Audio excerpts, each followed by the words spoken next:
Thank you. And we do have presentations. I believe there's two softball teams who have achieved, they're waiting? Yeah, I think they're coming in. I did send an email, so I think until they sit down, we could move on to the heritage plaque recognition, the heritage recognition plaques, and then by then the team should be here. Mr. Hart, Ms. Hart.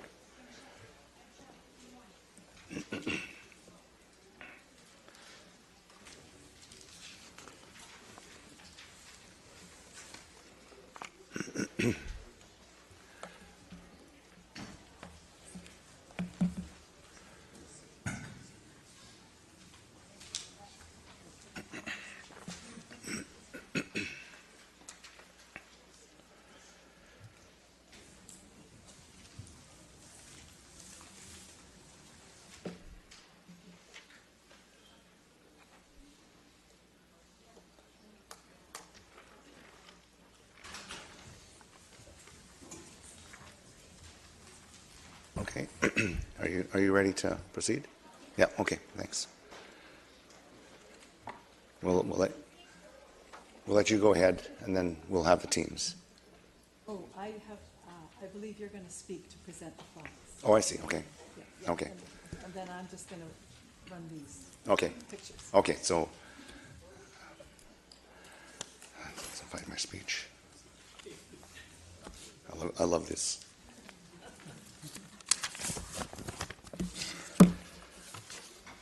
I don't have it. I'd rather you did the talking for me, and I'll present the plaques. Your worship, perhaps while we get that organized, the teams are now coming in. Okay. We could perhaps do that. Sure, we'll as do we're that. back on schedule. Organize your plaques.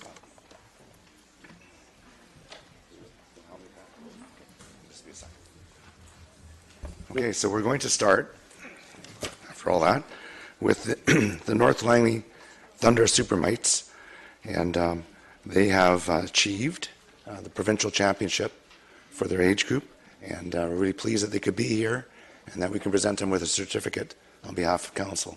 So, Council Sparrow, do you want to help me with the Supermites? Thanks.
go.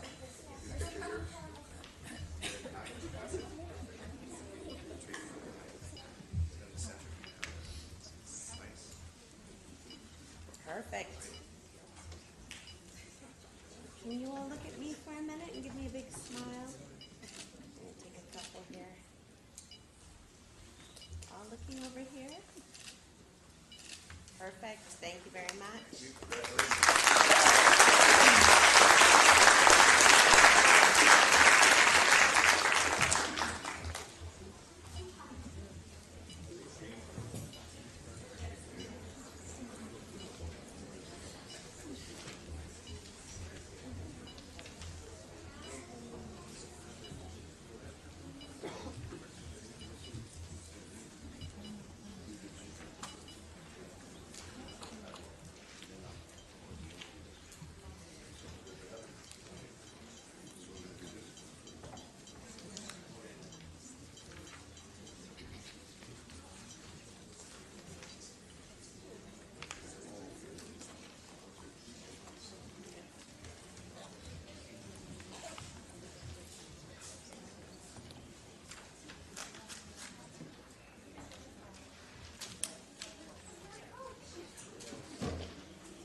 Actually, girls, can you make 2 rows for me?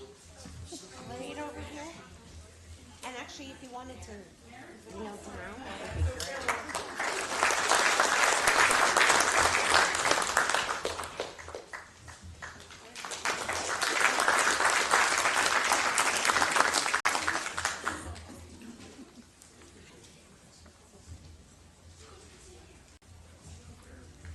Okay, guys, squish in really tight. Actually, if I can get one of you to come over here and make the front row. There we go.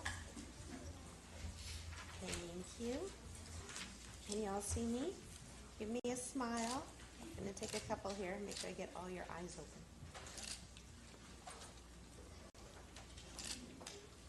Great. Thank you very much.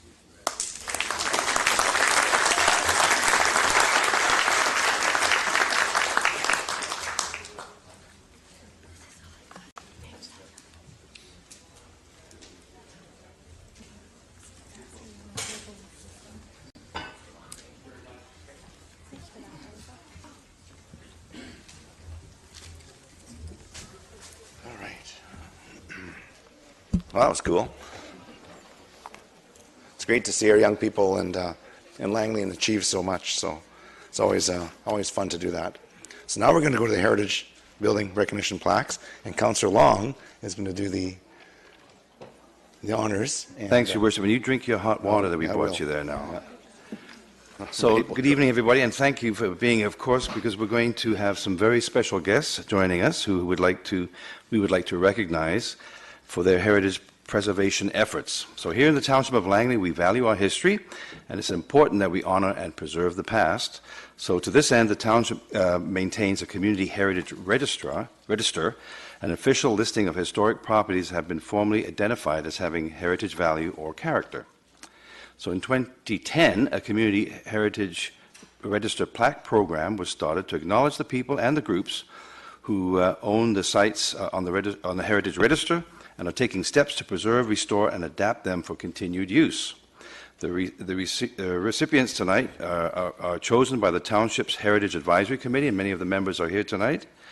And plaques are going to be presented to Stephen Shigas, who's the owner of the Morris Haddon Residence in Fort Langley, which was built in 1904 and has been in continuous use as a home ever since. And I think one of the descendants of the Haddon family, Jim, is actually here to witness this as well. And the other recipient tonight is going to be the Phelp Community Society for their work on St. Albans Anglican Church, which was originally constructed in 1890 in the Milner area. St. Albans Anglican Church was dismantled and moved to its current location at 248th Street and Fraser Highway in Alder. And in 1926, that happened, and it now serves as a community center.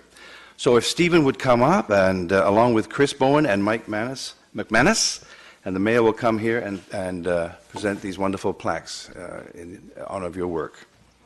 Right? Huh? It's Stefan. Okay, well, Stefan, come in. It's the Morrison Haddon House, not Morris. Morris, okay, this one here. Huh? The Morrison, isn't that what I said?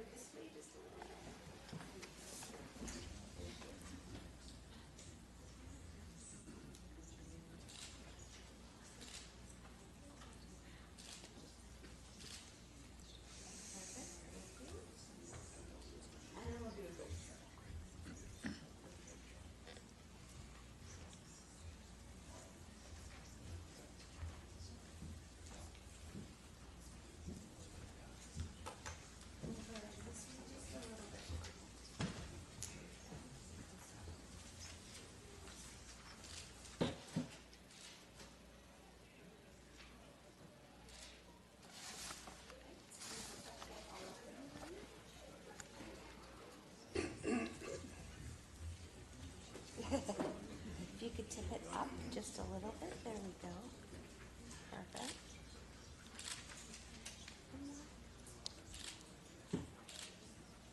Wonderful. Thank you all very much.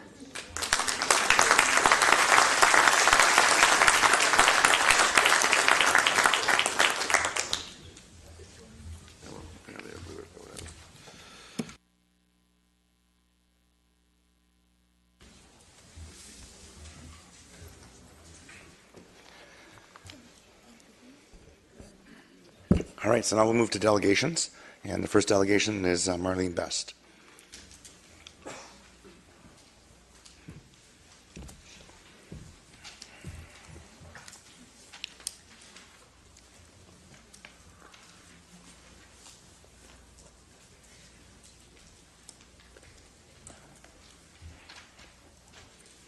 Sorry.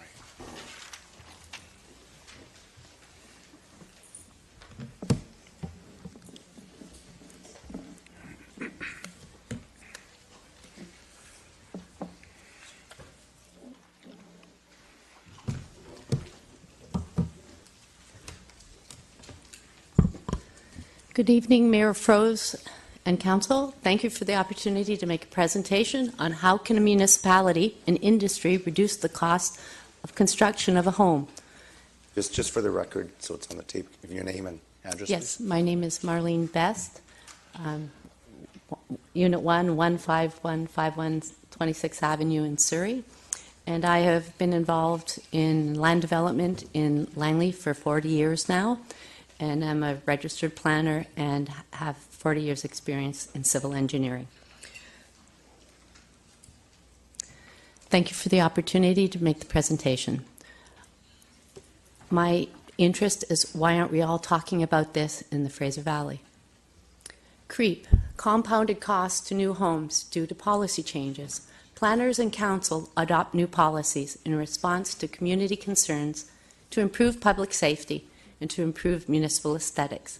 This cost creep results in substantial additions to the cost of new homes, to the point of new home buyers and new residents don't have the opportunity or have restricted opportunity of choosing a housing type.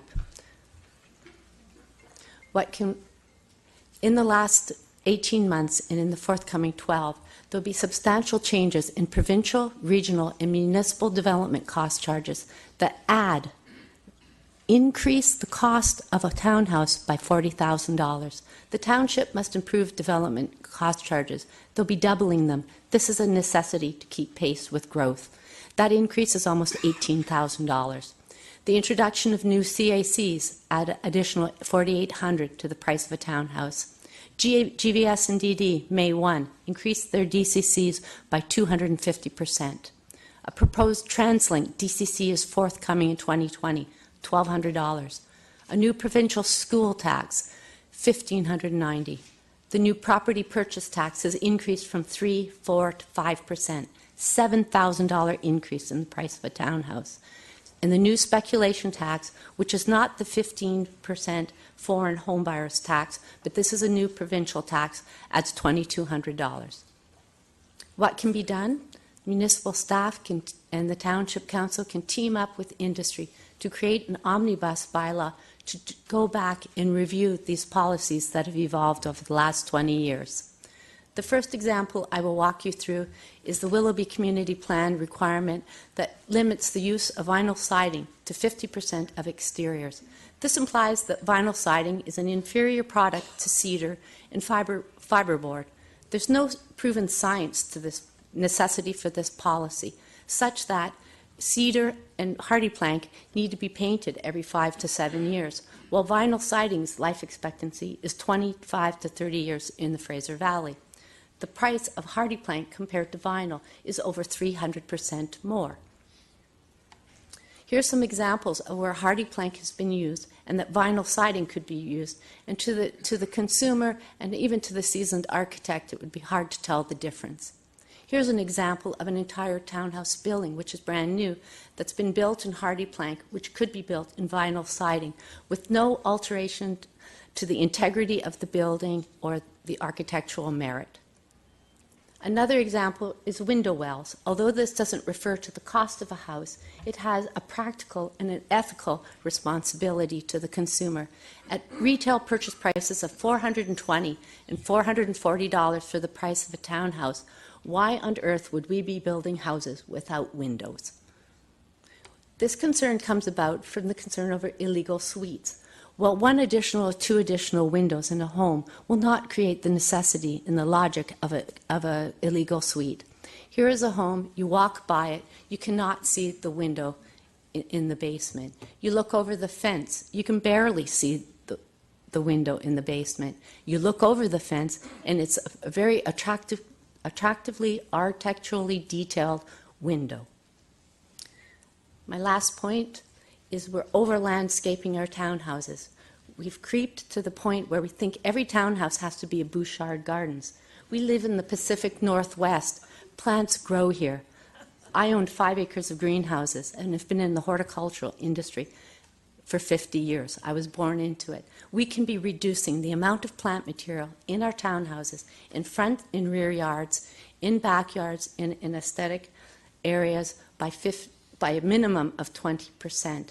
And we've lost the practical approach of using grass. Here is an example of a recently built municipal rain gardens that is overplanted. In 2 to 4 years, we'll be ripping out 50% of this plant material. Here's a new municipal park, which appears to be 4 or 5 years old based on the size of the plant material. Front yard buffering. We're taking 2 meters out of everyone's front yards to landscape. And we have to maintain this material in perpetuity. Here's an example of where half a meter's been used in the city of Surrey. Here's one near my residence where there's no landscaping whatsoever. What's the matter with grass? Arbors cost $500 to $600 every time we put it in front of a home. Over-celebrated public entrances for pedestrians adds tens of thousands of dollars to the price of a townhouse community. This is a poor picture, but the point is grass and trees make for aesthetic greenways. If we reduce the municipal approval time from 3 to 2 years, the cost savings in interest alone is $5,750.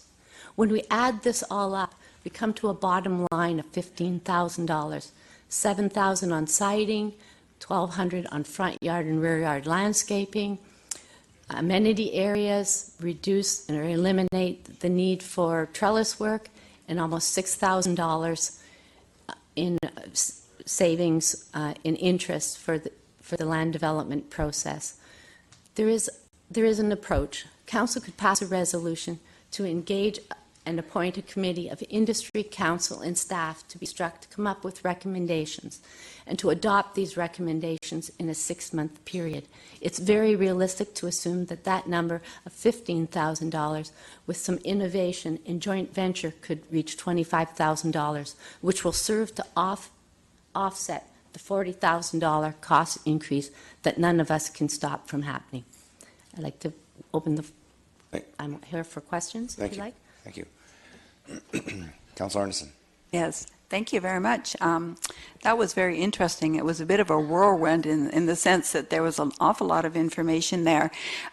So I just want to preface this by saying that I think some of us have, and including who's in the audience, went to an event recently where they did a survey across Metro. And the top of mind and the biggest crisis that we have is affordable housing. So I find this is very timely that you have taken your considerable knowledge base and come forward to us and are referencing a number of different things that you've itemized that could effectively, potentially, at least in today's dollars, result in a $15,000 price reduction. So that unit pricing, I imagine, would be very substantial relative to individuals that are challenged to try and get into the housing market. And another consideration is that people must put a mortgage on that $15,000, and they will pay for that more than 2 times in their lifetime. Every $5,000 we can take off the price of a home makes it easier for people to afford one. Mm-hmm. I did make actually quite a few notes. It was interesting the way that it was laid out, such things as the creep that you're suggesting, that we implement certain policies and maybe without particularly reviewing them or overseeing them, it starts to cumulatively add up. So after a certain amount of time, we start to create more of an onerous situation. And so can I just, for clarification, refer back to your Omnibus Bylaw? Could you just speak to that a little bit? If you could explain a bit more what that would entail? An Omnibus Bylaw is when a municipality assembles a large number of amendments into one major bylaw, and it's very cost-effective, timely, and so they could come in and assemble 7, 8, 15 amendments at one point and pass it as one comprehensive bylaw. So what you're suggesting in this instance is that staff, if they were to review what you've brought forward, could then look at our bylaws and make those kind of amendments for a future council to consider. Yes. Okay, in a nutshell. It's interesting. I know we all love beautiful, well, I really love plants, but what you're suggesting is this overplanting is rather interesting, that in fact we may be spending a lot of money up front and effectively then taking it out at some point in the future after it's overgrown. Yeah. It's a totally common occurrence, and many homeowners are ripping out landscaping in the first 3 to 6 months of home ownership. And just finally, my one big bugaboo, and I don't know how it ever happened, I wasn't on council then, but I see many of our new developments, and they have little picket fences or trellises and things like that, and it does seem to me, and it may be a cost point, but if they're made out of wood, they require all of this maintenance over time, and they can look rather unattractive in a relatively short amount of time in our climate. So that's just my concern, that eventually I've seen some interesting responses to that where people will just go out and paint their own, but it looks rather odd actually to have some painted and some not. The strata the ones you're speaking of are in row houses, Yes. and they are not governed by a strata corporation. Oh, okay. Where in townhouses, the fences must be maintained, and it's consistently maintained through the regulation of a strata corporation. Okay, well, that's where your experience comes in. All right, thank you very much. Councillor Qualley? Thanks for being here tonight. It's good to bring all of our policies, I guess, under review at some point during the natural course of business. So I appreciate you bringing this to our attention, that it needed to be reviewed. I'm happy to refer this later back to staff for the consideration, I guess, of a committee, a citizen committee, I think you... It needs to be an industry-led committee because the expertise comes from the construction and land development industry. Okay. And staff are not exposed and do not have this expertise. That's why it needs to come from industry. Okay, so is it safe to assume that you're interested in sitting on this committee then? Yes, yes, I am. Are you actually volunteering? I think, when there's a new council elected in just a few short weeks, I think all of the committee structure will come under review, I think, by the new council, and this is an excellent opportunity to talk about this and perhaps get a presentation from staff about what's embedded in all of those policies that we might be able to update or maybe just review and make sure we're following best current common practices and sort of where we're at with that. So I appreciate the time bringing this to our attention. And I think when you pointed out on your first slide where all the increases are coming from around CAACs, DCCs, one of the things that stands out for me is the number you talked about from GBS and DD, right? They're having to play catch up because they didn't take any increases for so long that all of a sudden it's come to roost and now they've got to play catch up. And so that's my fear around our budget, is if we're not doing small incremental increases, we will end up so far behind the 8 ball that we have to do things like this that are really hard for the taxpayers to deal with. So what is the percentage of the GVS and DD tax again? It increased 250%. Yes. And that's because they didn't keep pace with progress for over 25 years.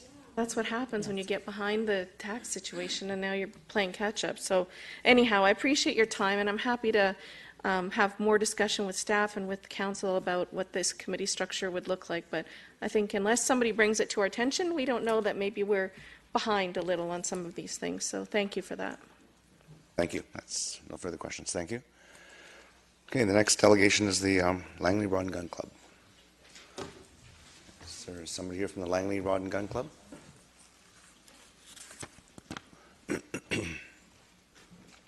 Oh, I've got, Tom Wallace. Is that? Okay, I've got lots. Thanks. Everybody's looking after you. Actually, my name is Doug Romilly. I'm a professor emeritus from the University of British Columbia and a director on the board of the Langley Run Gun Club. The address is 3854 208 Street. Your Worship and Council, thank you very much for allowing me to speak today. I'm here today on behalf of our nonprofit society, the Langley Run Gun Club, to ask you to consider our request for a full tax exemption for the club property, as we've received in the past as a good community partner. Our continuing service is reported in the handout that I've provided to you, and I'd like you to refer to that at this point. The Sorry. is provided. Yeah, it's on That table. one that was Yes. on table? Yes. Yeah, we've got it. Thank you. Okay. Our mission statement has not changed. We have been, our goals are to provide a premier facility, a safe, professional, yet friendly and supportive environment that fosters skills development and good sportsmanship for all ages now and into the future. We've been a club for about approximately 72 years, since 1946, and we've remained on the property all that time. We've been a good community partner, and our involvement has included a broad and long-standing arrangement with both community groups, including our police officers. The Langley Rcmp uses our facility regularly to train. We have other establishments that also use it to train. We've provided scholarships and on-site student groups to events for schools, for community groups such as Scouts and Seaforth Cadets, the Langley Cadet Squadrons, Girl Guides, Pathfinders, veteran groups, the Alder Grove Community Secondary School, etc. We've provided donations to fundraising groups such as Glenwood Elementary and St. Catharines. I've provided you with quite a list here. I won't address them all. Our hall continues to be available as a free public hall for township groups, which the township has made use of in the past. We've hosted emergency training and responder programs on the property. We have athletes going to things like the summer games, Summer Olympics, shooting air pistol and achieving awards that have brought our Langley status in that environment. And we have a number of firearm safety and training groups using our property over the years on a regular basis. So it was to our surprise that we recently received a letter from one of your staff stating that you were planning to recommend a reduction to 50% property tax exemption. The letter unfortunately contained much misinformation, missing information, and contained a lot of incorrect assumptions, and as a result came to a conclusion that really did not apply to the current situation between the Township of Langley and the Langley Run Gun Club. This information appears to be a lack of knowledge, information, and communication within the township administration. As we have provided all of this information, it should be available to you in your files. Although the tax exemption application has been in the Township of Langley's hands for approximately 2 months, the letter that we received from you asking for support information was received on Friday afternoon, September 7th, with a deadline for additional information and support information to be provided by September 10th, the Monday. So 1 business day was given for us to provide that information. Although this information can be gathered, it should already be in your files, either from previous submissions from our society or through the minutes and reports from meetings and correspondence between your staff, their representatives and lawyers, and us and our lawyer. It's all been documented. We have stacks of correspondence going back and forth regarding this information. Unfortunately, it appears that the person who wrote the letter was not aware of any of this information, was not aware that this correspondence even existed, nor was aware that face-to-face meetings had occurred between the two groups, the Township of Langley and the Langley Run Gun Club. I refer you now back to the handout regarding some of the information. In the environmental protection section, you'll see that we have prepared a comprehensive environmental protection plan, which is being carried out. We have been monitoring our program. We have been supplying reports, the latest being as of July of this year. And so we're a bit surprised that these reports are not being referred to in the letter that was sent to us. We have just, shown wrap it up. regularly. If you can just Sorry? wrap it up. Okay. A little bit, yeah, time's up. These points are all laid out in the handout, and I would ask you to do that, to look at that. So we would like, if you would go back and look at the information, we would be happy to provide any information that you're missing from your files. And we would ask that you consider our application for this year, and if you would provide us sufficient time to replace any information that's missing from your files, we would be happy to do so. Thank you. Thank you. And I do believe some of the information, or the information that was sent to you, came from files provided to us from you.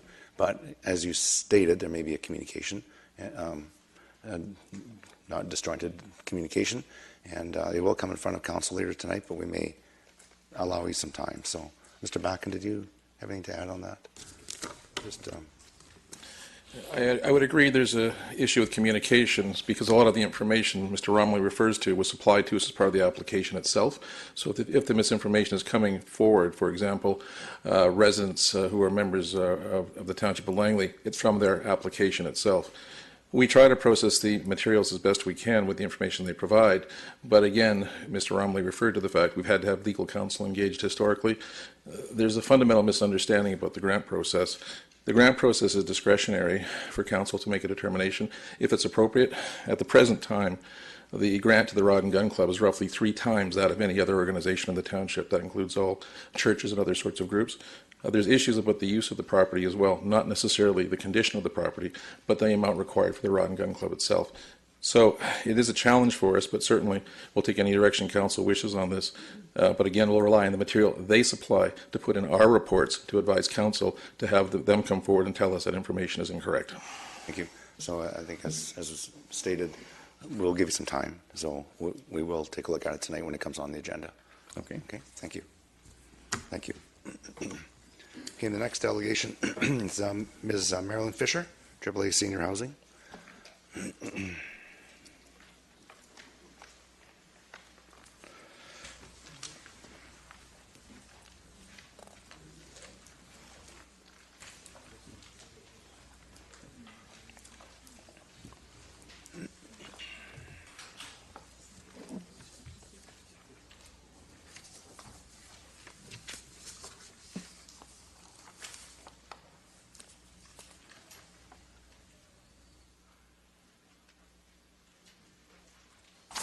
Good evening.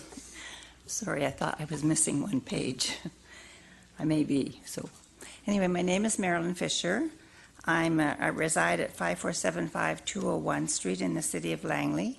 It was my great honor to be recently selected as Female Senior Citizen of 2018 for the city and township of Langley. As chair of AAA Senior Housing, a small group of city and township seniors advocating for the development and preservation of affordable housing, accessible, and appropriate housing options for seniors in Langley, I'm very excited to have the opportunity to speak in favor of the notice of motion of Councillor Arneson, which will be read later in the meeting. I want to highlight aspects of manufactured home park living alluded to in the notice of motion, as well as the severity and reality of possibilities in the event of the sale and redevelopment of one or more of the 14 manufactured home parks in the township. Our Senior Housing Summit Report of 2015 referred to the unique living environment of manufactured home parks. Seniors in manufactured home parks described a sense of independence, dignity, pride of home ownership, and the companionship of a supportive community. The consequences of insecure tenure due to the threat of redevelopment include a sense of helplessness, anxiety, insomnia, depression, all of which can lead to deterioration in mental and physical health.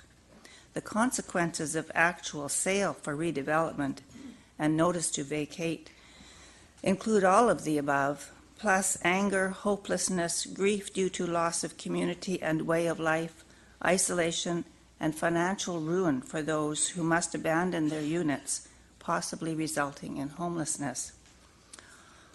There are options for affordable housing for seniors in Langley, but they are scarce. The City of Langley has 600 plus units of social housing originally designated for seniors and the disabled, now including hard-to-house individuals. It's not up to code, there are no sprinklers, and in the past few years, 2 seniors have lost their lives as a result of fire. There are privately owned 40-plus-year-old rental apartment buildings in the city requiring repair or redevelopment, which will result in rent increases, making them unavailable to low-income seniors. In the Township of Langley, tonight, Council will vote on the Shepherd of the Valley Lutheran Church's rezoning application, so 82 units of affordable senior housing can be built, the first development of its kind in the township. Currently, if you are a low-income senior in the township, you most likely own or rent a manufactured home and are a tenant in one of the 14 parks. Otherwise, you may be couch surfing and considered near homeless, or one of Langley's homeless seniors living in a tent somewhere. Langley Township Council and the provincial government have demonstrated an understanding of the situation facing manufactured home park residents by updating and instituting policies to support tenants facing eviction to make way for redevelopment, but an owner's right to sell their property cannot be denied. Last April, Minister of Municipal Affairs and Housing Selina Robinson promised action to give tenants the security of knowing they will be fairly compensated if they have to find new homes. Pending legislation, as I understand, will provide 1 year's notice with free pad rent and $20,000. This may sound generous on the surface, but the question is, in today's real estate and rental market, where are these mostly low-income seniors going to find new homes that they can afford? Will they have no choice but to move away from their community, their family, and those that provide support to them in their aging years? How many of them will find themselves among the growing numbers of homeless seniors in our community? There are no easy answers to this question, but we do believe there is political will and financial support to work towards solutions. Last April, a framework was agreed as to how $7.7 billion of federal national housing strategy funding to be matched by provincial and territorial governments will be allocated to the repair and construction of affordable housing units, and how that funding will flow from the province to local governments.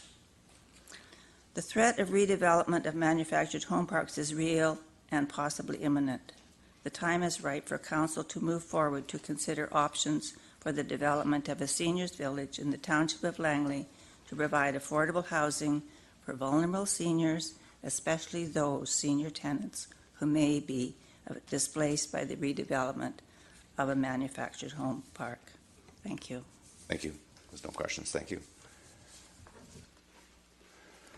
All right. So now we move on to bylaws for first and second reading. And F1 is temporary use permits, bylaw number 5419. Could I have a motion, please? So moved. Councillor Long, second. Councillor Whitmarsh. Any discussion? Councillor Arneson. Yes, thank you, Your Worship. Through Your Worship to staff, when I read this, I did have some questions, and I did attempt to get an answer and clarification. I did look at some of the other relevant communities that also have these temporary use permits provisions, and the only one that disturbed me, but it wasn't in Metro, was actually one that allowed gravel extraction as a use that was not a zoned use for that purpose. So I'm wondering at what point Council would be able to consider I'm going to call it a select list of things, because I am concerned to some degree that we have to have enough oversight so we don't have incompatible land uses, because according to the policy, it could be the use of that property for 3 years with the potential for an added extension, I believe, of another 3 years. So maybe staff could enlighten me. Duffy? Thank you, Your Worship. The intent of this bylaw, Your Worship, is not to anticipate, or actually, there is no anticipation of a particular use with this being brought forward for Council to consider. What this bylaw does is actually provides Council with the ability and the flexibility to consider uses that may not be permitted in a particular zone and not have to go through a bylaw process and by resolution approve or provide for temporary use of a particular property for a temporary period of time until such time as, I guess, issues that council may deem to be, I guess, worthy of a period of experimentation, if you will, are addressed. So there are no specific list that staff is anticipating being brought forward. It is really up to council to consider requests from landowners and, I guess, the types of uses that might come forward that staff have received, I guess, interest in the past, have not had to do with gravel extraction, but rather, a lot more less controversial uses, if you will, such as sales centers, commercial uses, say assembly uses, places of worship, auctions, truck parking, things of that nature. So council, on a case-by-case basis, by resolution, as opposed to a bylaw process, can actually allow a use that is not permitted in the zoning bylaw to occur over a period of time up to 3 years. It doesn't have to be 3 years, it could be less, but up to a period of 3 years. Thank you. Thank you. Any further comments? Seeing none, I'll call a question on F1.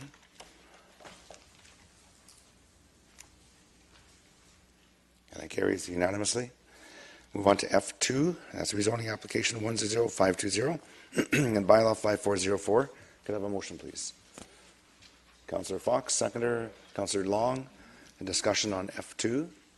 Seeing none. Oh, Councillor Arneson. Yes, thank you, Your Worship. I did have a question about this because when you look at the staff report, it talks about a number of uses that currently can't be considered. So if we expand the use, I'm just wondering if staff has considered, because I believe the diversification of uses for this property is a good thing. Some of the things that could be there is daycare or hotel. I'm just wondering how that would integrate with our current downtown core plan, or if that's something that we need to consider prior to discussion at the public hearing. Mr. Seffi. Thank you, Your Worship. The amendment that's being proposed is actually in line and consistent with the designation in the community plan, the Alder Grove plan. Great, thank you. Okay, I'll call a question on F2. It carries unanimously.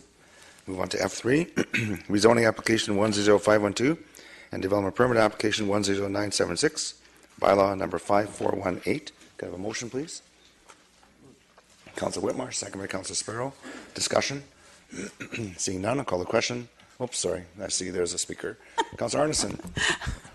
My reflexes aren't quite what they used to be. I need to press the button faster, I guess. Thank you, Your Worship. Through Your Worship to staff, I know that through reading the report that this meets the number of parking spots that are required by the township for the visitor parking. My concern, however, is that it is fronting an arterial roadway of 202, and I know that this is a common concern in Willoughby, that we have relatively dense building design, and when you put it on an arterial roadway, we can have problems with not enough parking. So if we really are only thinking that 10 parking spots is going to be here, I'm wondering the degree to which we need to, consider, especially when on arterial roads and there's no parking on that street, that we need to have enhanced parking for visitors in new developments such as this. Thank you. It's more of a comment than a question. Okay, thank you. Okay, see no further discussion. I'll call the question on F3. And it carries with Councillor Arneson opposed. Now we move on to bylaws for first, second, and third reading. And G1 is highway closure, dedication, removal, and disposal. Bylaw number 5354. Could I have a motion? Councillor Davis, seconder. Councillor Sparrow. A discussion on G1. Seeing none, I'll call the question on G1.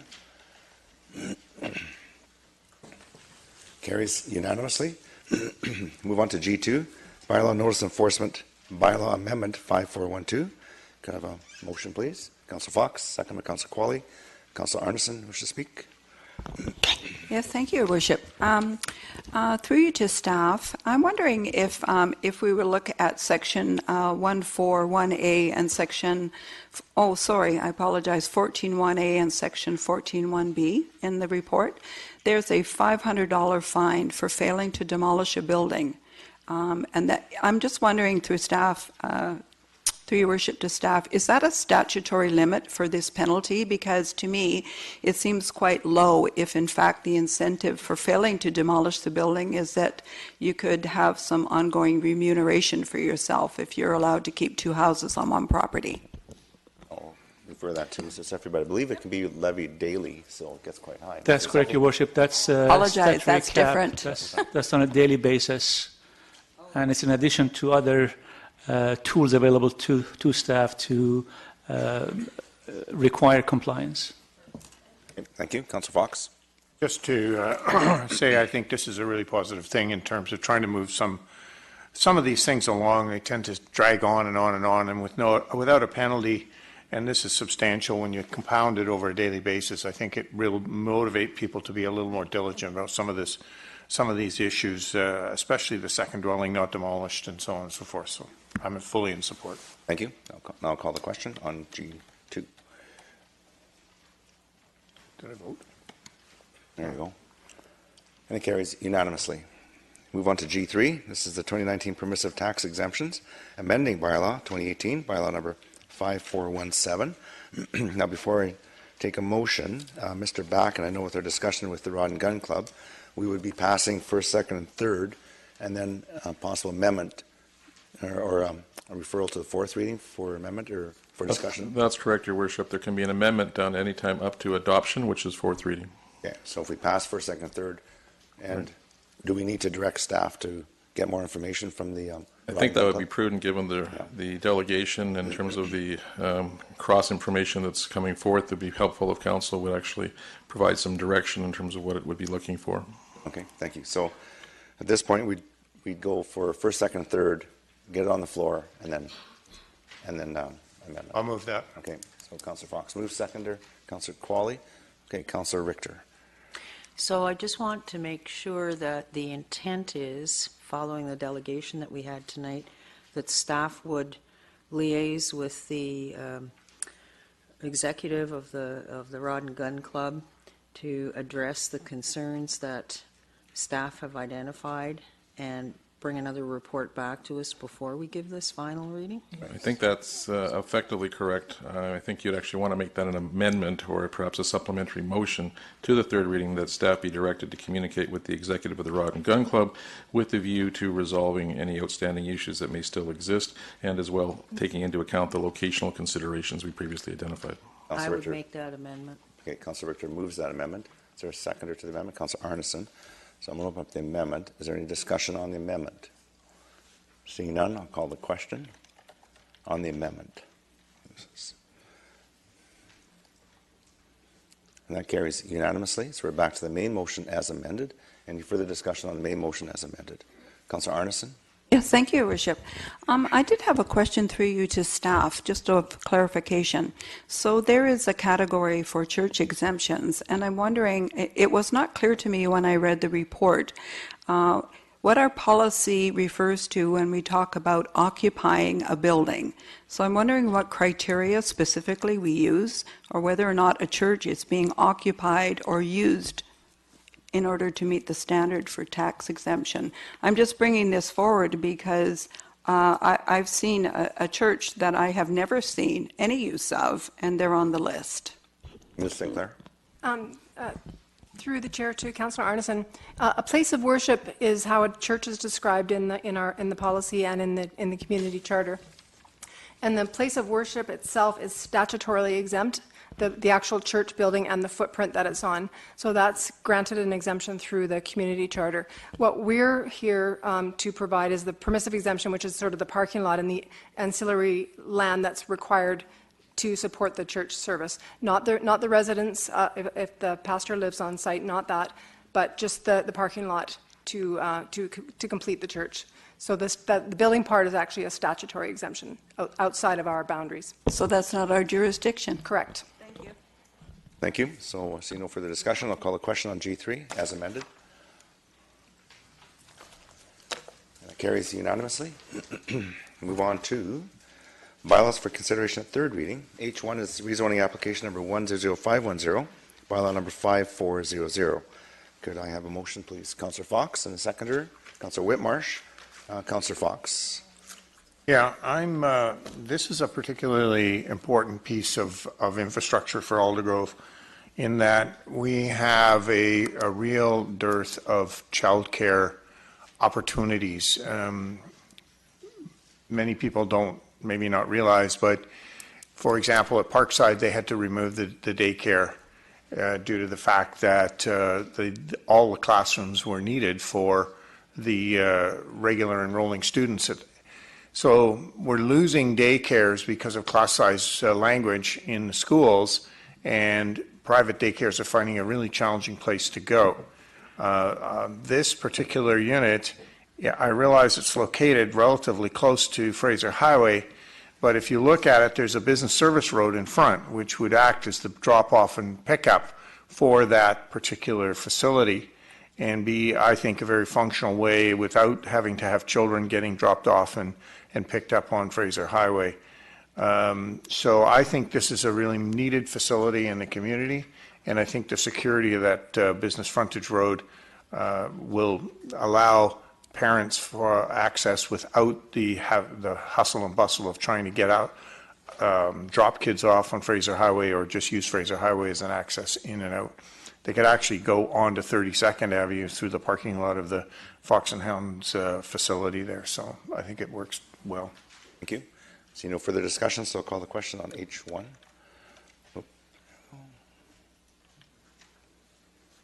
And it carries with Councillor Arneson opposed. Move on to H2, rezoning application number 100491. And this is bylaw 5402 and 5403. Could I have a motion, please? Councillor Fox, seconder. Councillor Whitmarsh, and discussion, Councillor Richter.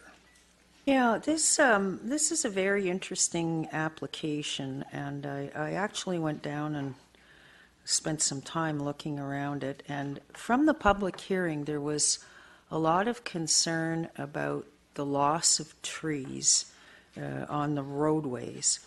And from what I can see of the property down there, that's where all the significant trees really are. They're along the roadway.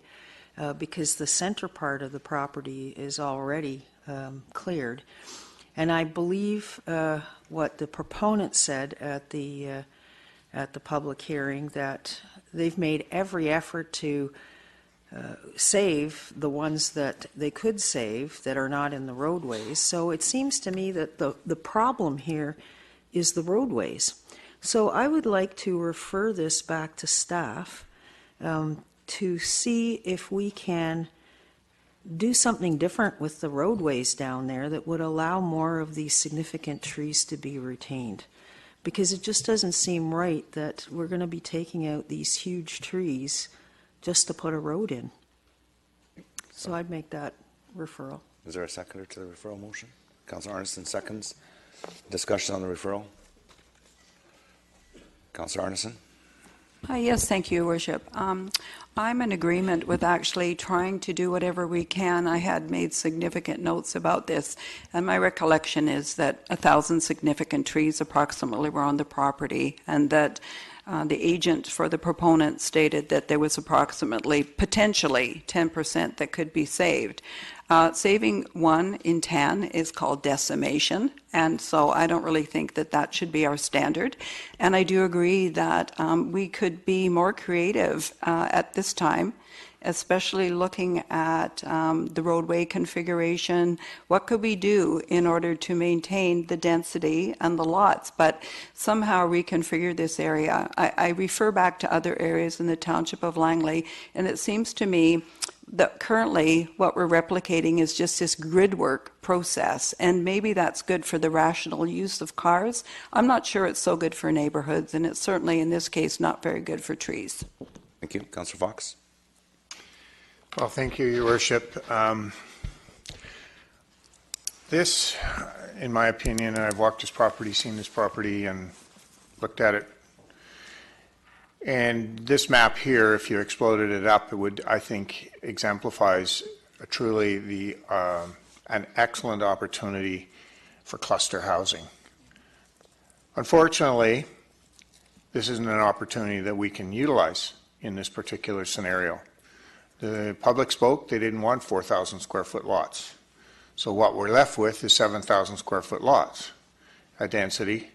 And this will, yes, it will end up like Cedar Ridge Estates, which where there's trees have been preserved on a house-by-house basis.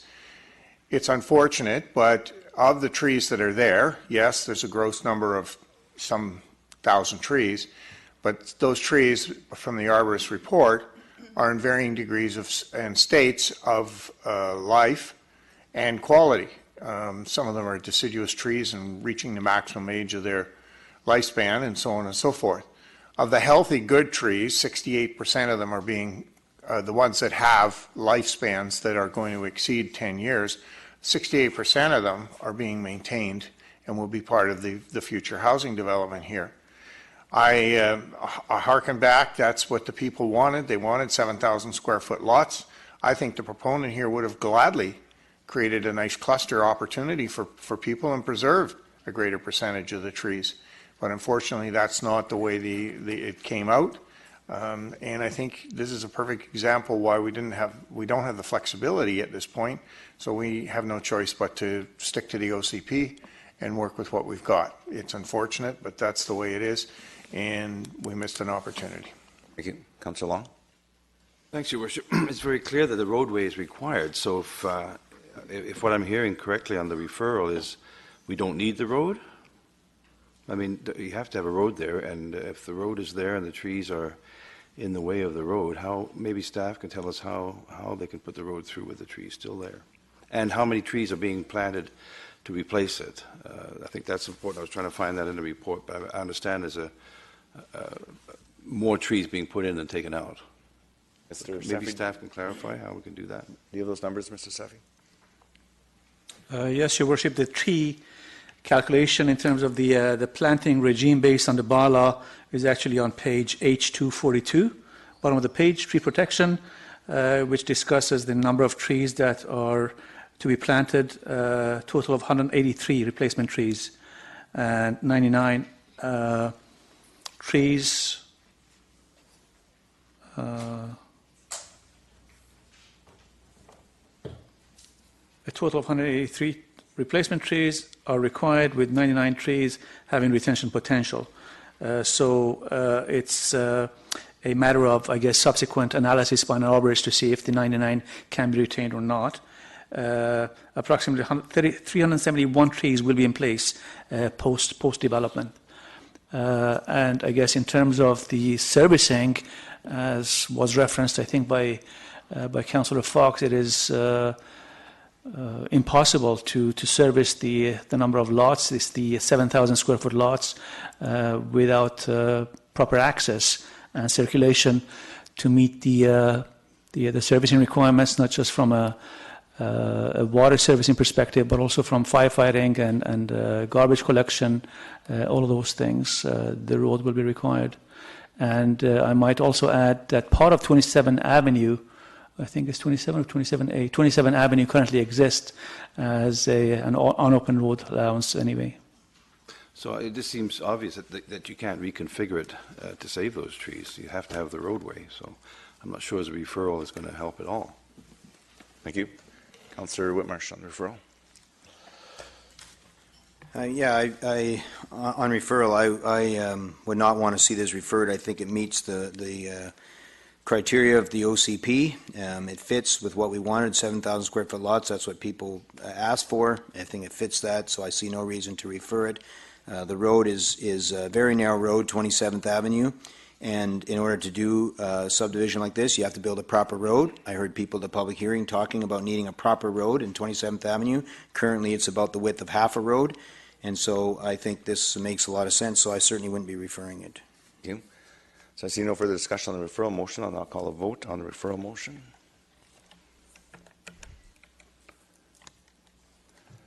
And the referral is defeated with Councillor Fox, Councillor Whitmarsh, Mayor Froese, Councillor Qualley, Councillor Sparrow, Councillor Long opposed. So we're back to the main motion. And Councillor Whitmarsh on the main motion.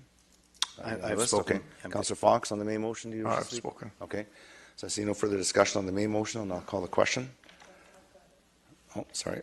Councillor Richter on the main motion. Yeah, as I said in my comments, I believe the proponent is going to do everything that they can to keep what they can in the middle of the property. But, you know, in driving through Brookswood, there's an awful lot of trees that line properties, and these are the ones that we're going to be losing.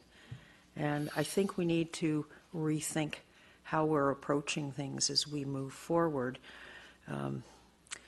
Obviously, council doesn't have an appetite tonight to deal with it, but I would hope when it gets to the neighborhood planning stage that looking at different road patterns might be a way of keeping more of these trees for the longer term. Thank you. Councillor Whitmarsh. Yeah, I think the challenge with this piece here is again back to 27th Avenue. When you look at the map, the majority of the trees that line the road are along the current 27th Avenue, which is only about roughly half the width of a regular road.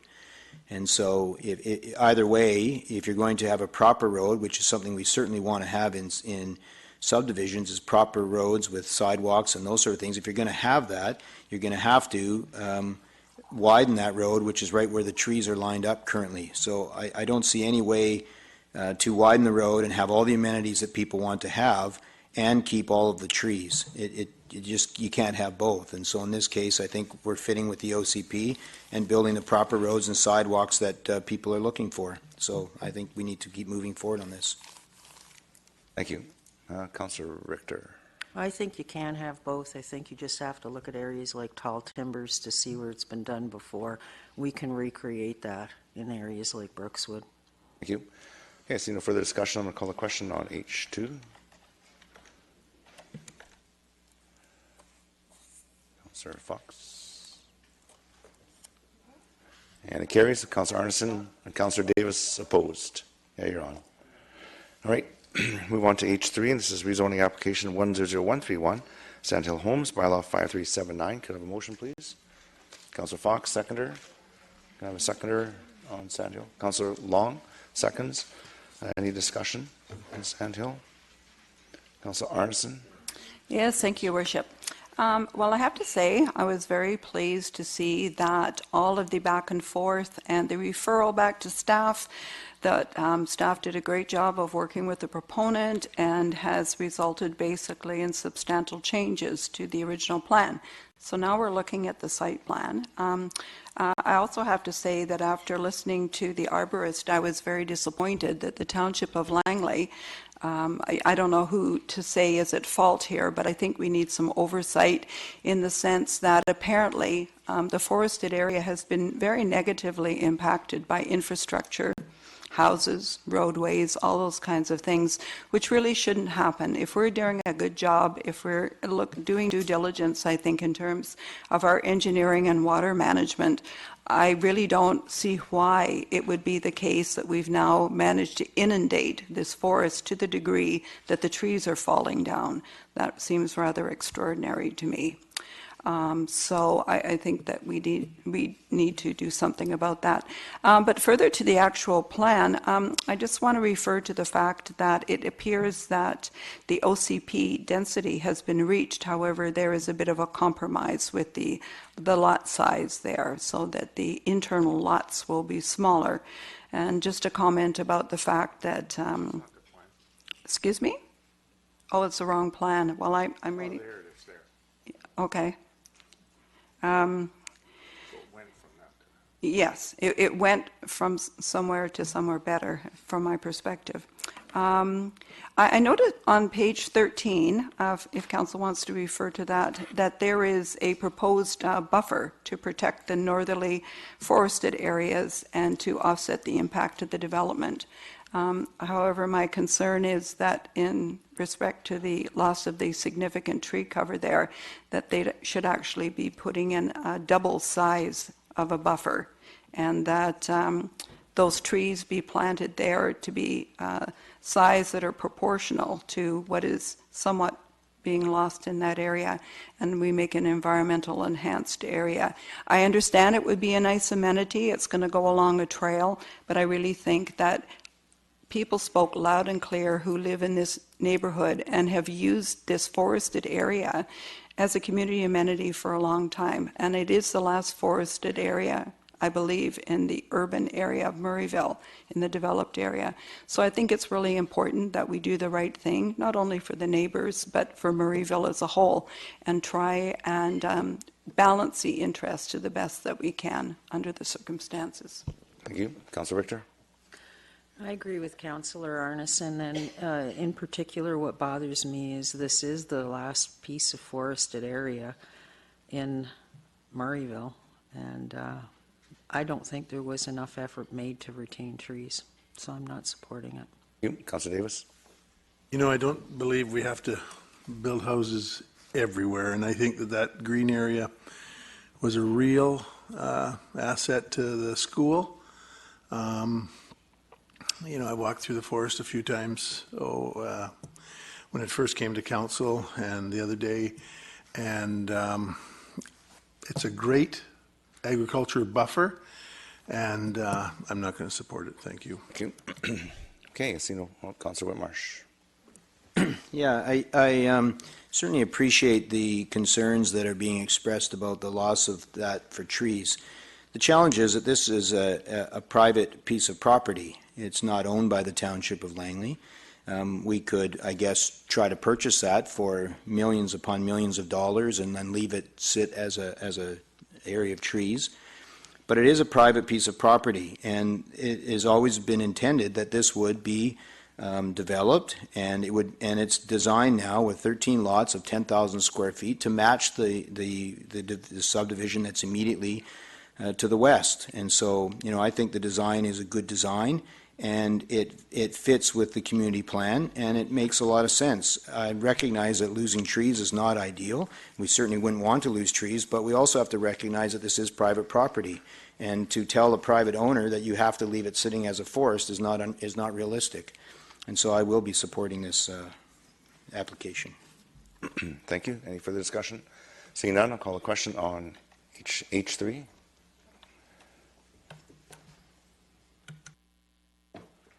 That carries with Councillor Richter, Councillor Arneson, Councillor Davis opposed.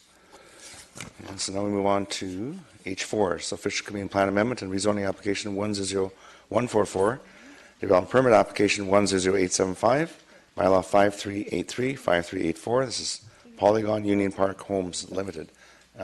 Moved by Councillor Fox, second. Do I have a seconder? Councillor Arneson, Councillor Fox. Yeah, I made the motion to reduce the sizes of the interfacing buildings here, and I appreciate the fact that probably the proponent didn't really like to do that, but they have accommodated that and changed some of the designs and so on and so forth to better interface with the neighbors to the west and to the south.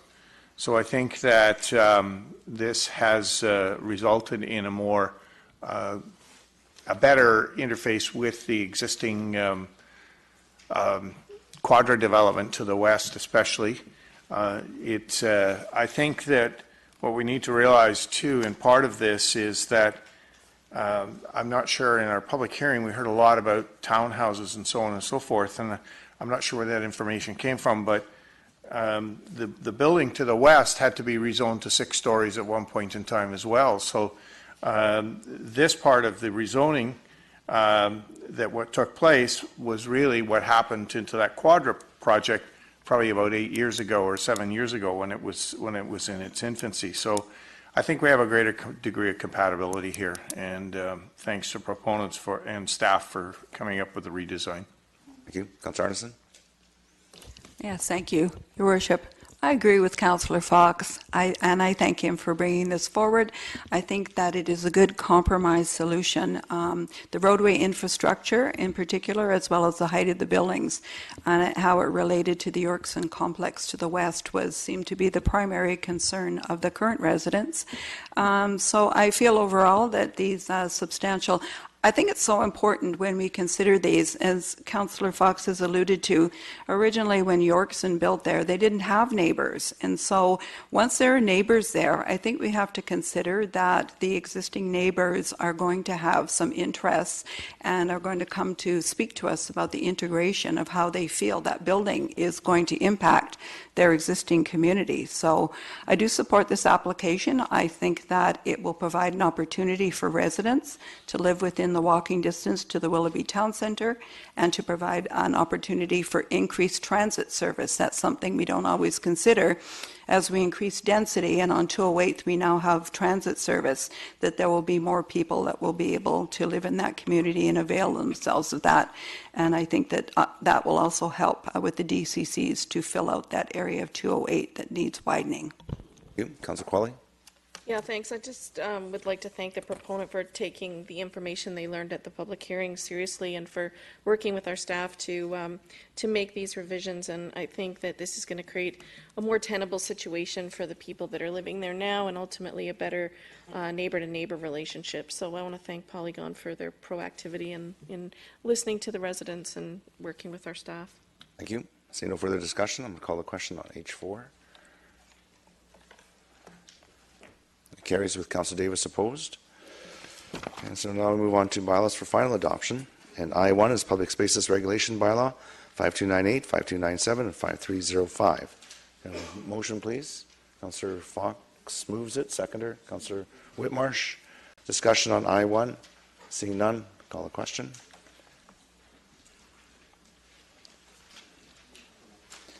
And it carries unanimously. Move on to I2, extension of tax sale redemption period, bylaw 5413. Could I have a motion, please? Councillor Arneson, seconder. Councillor Fox. Discussion on I2. Seeing none, calling the question. And it carries unanimously. And I3, land use contract discharge application number 100415, bylaw 5110. Orca Pacific Development. Councillor Davis, seconder. Councillor Qualley. Discussion, Councillor Fox. Yeah, thank you. Through you, Your Worship. To Mr. Seffi, what's the ultimate use of this particular piece of property? Do we know at this point in time? They've asked for this discharge. Are we going to put a couple of houses there or what? That's correct, Your Worship. Residential. The underlying zoning will prevail, which provides for single family residential. And will the proponent be required to upgrade the sidewalks in that area? Actually, this map that's, I'm looking at. Let me just see. Yeah. Okay, so that still leaves that sliver there. I mean, it seemed that Old Yale Road actually goes a little ways in there. There's a fellow that parks his semi-trailer truck there quite often on the weekends, which is fine. But what's the eventual use of that particular little sliver there that's adjacent to this? That will be a remnant piece, Your Worship. The services that will be provided as part of the subdivision process will be pursuant to our bylaw process. I mean, I guess, do we own that or does somebody else own that?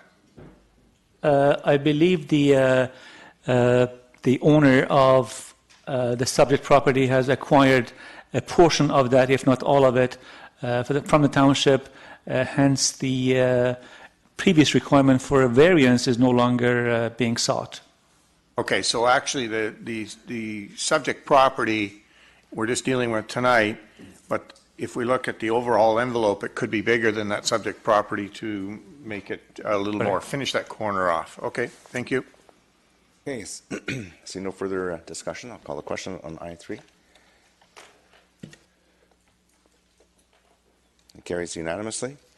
Move on to I4. This is official community plan amendment and rezoning application 100100, development permit application 100714, and bylaw 5026 and 5027. McElhaney. Can I have a motion, please? Motion, Councillor Long moves, Councillor Qualley seconds. Discussion on I4. Seeing none, call the question. Carries with Councillor Davis opposed. And so now we move on to the Mayor and Council report. And due to my voice, I'm going to ask Councillor Whitmarsh to read the report for me tonight. Thank you. All right, that's great. So this is written as if the mayor is reading it, but I will try and adapt it as I go. But if I say I, it means probably the mayor froze. All right, good evening, everyone. This is our last, oh, that's not right. It says our last meeting before the summer break. That's my mistake. That didn't get taken out. Sorry. This is our first meeting after the summer break. We are now back, September 17th on Monday. So there's a number of things that happened during the summer, so this is a little bit longer. Wednesday, July 25th was Lynn Topham's retirement celebration at Newlands.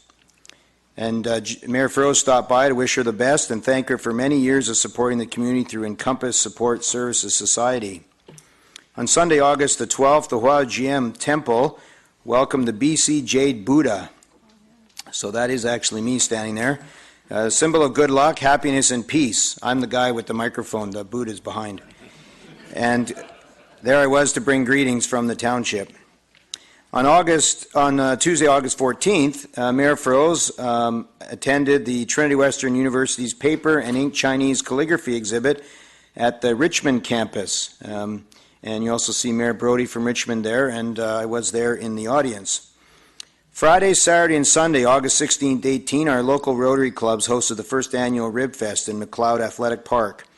There were many volunteers who came out to help, but even more people came out to enjoy the ribs and entertainment, and it was a very successful and tasty fundraiser. So make sure you go next year.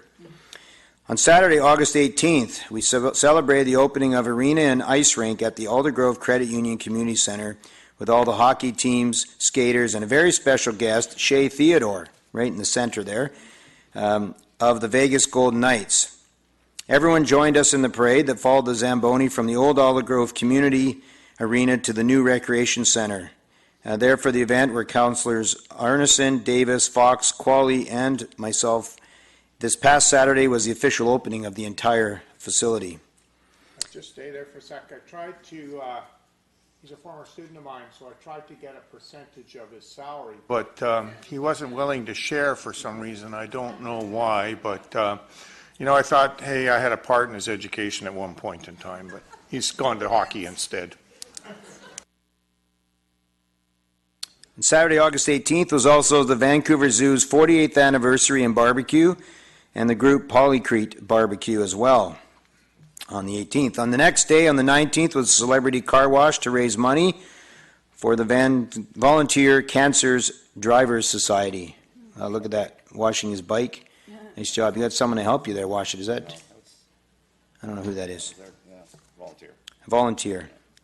Thursday, August 23rd, was the grand opening of the Aldergrove Veterans and Senior Society.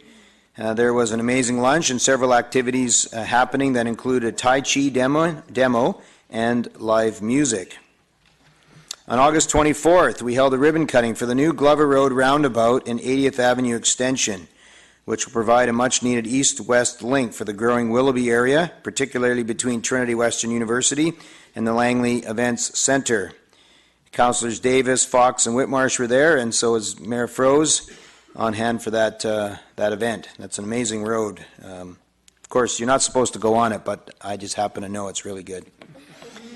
On Saturday, August 25th, I attended and took part in a portion of the... I didn't. This is Jack again. Sorry. Mayor Jack Froese attended and took part in the portion of the Wounded Warriors Highway of Heroes ride that started the Derrick Doubleday Arboretum to support members of the Canadian Armed Forces, veterans, and first responders who are sick, injured, or living with post-traumatic stress disorder and their families. On August 27th, Councillors Fox, Qualley, and Whitmarsh and Mayor Froese were at the groundbreaking event for the Township Commons Housing Complex in Willoughby, Willowbrook, which is actually just across the road from here. On Friday, August 31st, and Saturday, September 1st, was the Rcmp musical ride performance at the Thunderbird Show Park. Thursday, September 6th, was the open house for the new Car Dealers Association, and there's a number of them there at that event. And on Saturday, September 8th, was the Langley Good Times Cruise-In Car Show, the second annual event to be held in Aldergrove. Hundreds of classic and collector cars were on display, the weather cooperated, and the cars came out in droves, making it a really successful event. Did you pick a winner this year, Mayor Froese? I did. 19 51 Ford pickup truck. Wow, nice. Beautiful, blue one. Yeah. Wow, awesome. On Monday, September 10th to Friday, September 14th was the UBCM convention in Whistler. And Mayor Froese had a chance to meet with Ministers Lana Popham and Claire Trevina and attended other events there. The Township and the Aldergrove Credit Union were presented with the Community Recognition Award for the Aldergrove Credit Union Community Center. And you can see some others there. Oh, there's the award. Wow. Really nice. For the use of engraved wood? Wood. It's a wooden plaque. On Saturday, September 15th, we held an open house at the Aldergrove Credit Union Community Center to celebrate the completion of the project. And you can now has the completed fitness facilities and to collect a check for $15,000 from the Aldergrove. 17. Oh, my notes say 15, but the picture says 17. We'll go with the picture. That's more money. Which will have a multi-purpose room named after them. September 15th was also the BC Thanksgiving Food Drive, Into the Wild, celebrating the Great Canadian Bush Pilot and the Langley Lodge Caring Hearts Garden Party. Yesterday, on the 16th of September, Mayor Froese attended and welcomed the participants at the Terry Fox Run in Aldergrove and also attended the Willoughby Hall 35th Anniversary Fall Dinner with most of the councillors who are here today also attended. Upcoming events include the Mayor's Charity Gala on September 22nd and BC River Day on September 23rd. Now, I guess that's it. Thank you. Whew, long Mayor's report. Good You job. did a good job. Actually, yeah, I enjoyed watching it from the side. It was excellent. Anything else from council? Okay, we'll move on to the next part of the agenda, and that's other business. And we have some notices of motions, and Councillor Arneson, I'll put you on for yours. Councillor Arneson. Yes, thank you, Your Worship. I'll just read the last part. Therefore, be resolved that Council directs staff to review the recent changes to the Brookswood Fernridge OCP in order to provide concrete options for future Council's consideration for the siting of a seniors village development component, either on township-owned or private lands, to be advanced with financial partnering with senior levels of government and community amenity charges in order to build affordable housing for our most vulnerable residents who may be displaced by the redevelopment of any existing manufactured home park. Okay, it's moved by Councillor Arneson, second by Councillor Richter. Councillor Arneson, did you wish to speak to it? Oh, yes, thank you. I have copious notes here, so you have to bear with me. Yes, thank you, Worship. I just wanted to speak to this motion and to say that I believe, given our circumstances and timing, that this is absolutely the right time to bring this initiative forward. We have other community members in the Lower Mainland, such as Surrey, White Rock, New Westminster, Richmond, the City of Vancouver, who have all been actively partnering with nonprofit societies and building seniors and affordable housing for the past 20 years. However, the Township of Langley, for a variety of reasons, has not been able to undertake a single project to date. Now is the time to change this, as opportunity and need are strongly aligned. The Township of Langley has been moving in a great direction. Most recently, we have a new bylaw, thanks to Mayor Froese for bringing that forward, that allows our DCCs to be waived through a grant process for affordable or below market housing. And we also have recently endorsed as a council a new community amenity charge policy, which begins in July of next year. And for those of you who may not know, that allows 20% of all the DCCs collected to be put towards affordable or below market housing. So that goes into a reserve fund for that purpose.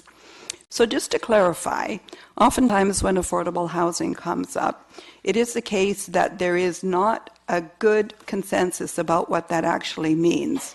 And so because that does vary from community to community and agency to agency, I thought it most appropriate just to defer to the Canadian Mortgage and Housing Corporation. So their definition is that 30% or less of a household's income, pre-tax income, goes towards your housing. So that is what their standard is. As I mentioned earlier tonight, myself and others have gone to meetings recently and have actually, I think, stated our purpose as candidates, saying that we want to support affordable housing. However, this is something that, according to a recent survey, many people have almost given up hope on in our community because of high land values and the cost of construction. But unfortunately, this is leading to homelessness and housing insecurity for an increasing number of our residents. This is especially true for those who are vulnerable, given their inability to compete for housing based on limitations and constraints, due to such things as age, lower wage, or single-parent income earners, infirmity, or a wide variety of other challenges largely beyond the control of the individual. In order to address the situation in the township, I have brought forward this notice of motion to focus on what I believe is a wonderful opportunity that exists currently in the Brookswood-Fernridge area. I am specifically referring to the Horn Pit lands, which are currently being prepared as part of the rehabilitation of that former gravel pit. So as we work on it, and after we've had OCP discussions, there actually was I call it a generic determination that potentially that land could be used for single-family zoning, conservation, and a number of other alternatives, which did include types of seniors housing. I think as the new neighborhood plans are in place, and I know some of our planners are here and they're probably currently working on those plans, I think the timing is absolutely perfect. But what we need now is political will, and we need a framework to understand how we can go forward. So I spent quite a bit of my summer trying to research and figure out what it is that we need to do at this point. And so I'm just going to put out a blueprint or a how-to we could go about this. So firstly, we need a site. We can't get any funding if we don't have a site. Secondly, we must then apply to BC Housing. We can actually probably qualify under current circumstances for a $250,000 feasibility study. And then the township would go forward with the feasibility study, look at the business plan, figure out timelines, and look for an expression of interest from a housing partner who could partner with the Township of Langley. As Marilyn Fisher alluded to tonight, there are a number of funding opportunities, and currently through the federal government as well as the provincial government, including BC Housing. So we can take our lands and leverage with the land values that we have funding from other levels of government. Currently, my research indicates that BC Housing is generally favoring a mix of family and seniors housing together. And although, and this is a bit beyond the scope of this particular notice of motion, there is a possibility through consideration by staff and discussion, should this be adopted.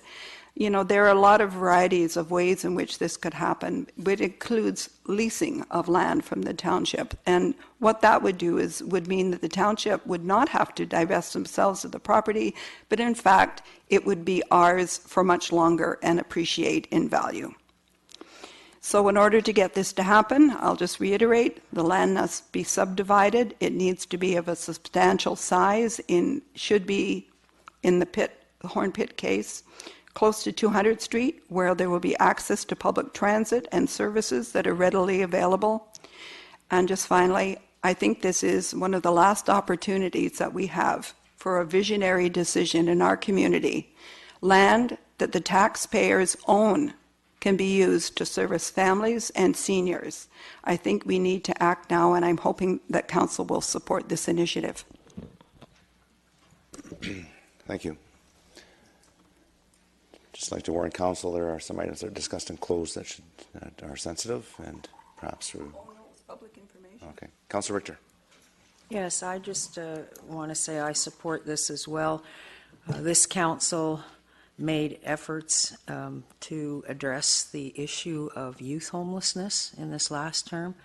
I think it's now time that we step up to the plate for seniors homelessness. So I thank Councillor Arneson for bringing this forward. Councillor Qualley. Yeah, thanks. I think this is a good idea. It's a shame, Councillor Arneson, you weren't at UBCM last week. There was a presentation, and I'm just looking at some of the slides that I captured from that. conference, and there was a presentation from BC Housing.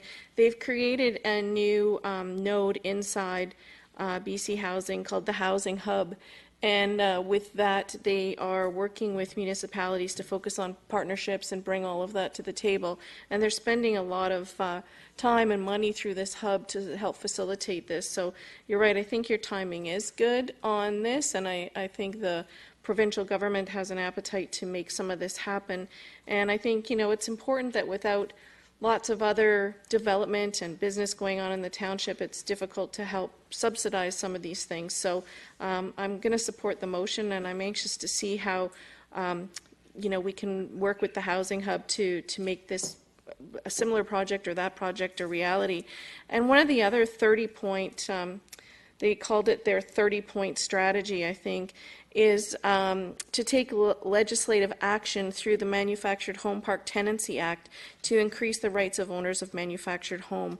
And I think what they're trying to do is make it so cost prohibitive for redevelopment that it provides a new level of assurity for some of the seniors living in the manufactured home parks that we have here in the township. So I think the provincial government's working hard to provide some of that for the people who are tenants inside the manufactured home park. So over and above what we're doing, this new enforcement from the provincial government and the hub, their housing hub, I think there's a lot of opportunities here that we can leverage. So thanks for bringing this forward. Thank you. Councillor Long. Thanks, Your Worship. And I'm just noticing that there's a lot of references given to existing manufactured home parks.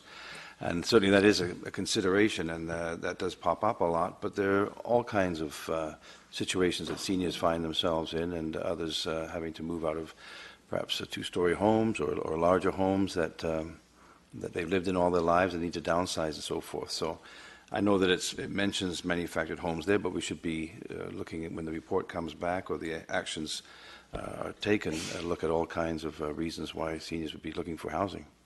Thank you. And thank you, Councillor Long. And this is my point. I was just wondering why we were limiting this to people from manufactured home parks when, in a way, just putting a period after amenity charges leaves it open for anybody who requires this. And by having that sentence, in order to build affordable housing for most vulnerable who may be displaced, and right now there are no mobile home parks that are under redevelopment. So I think it limits it. Sure. It's just a question to the mover and why we're limiting this. Okay.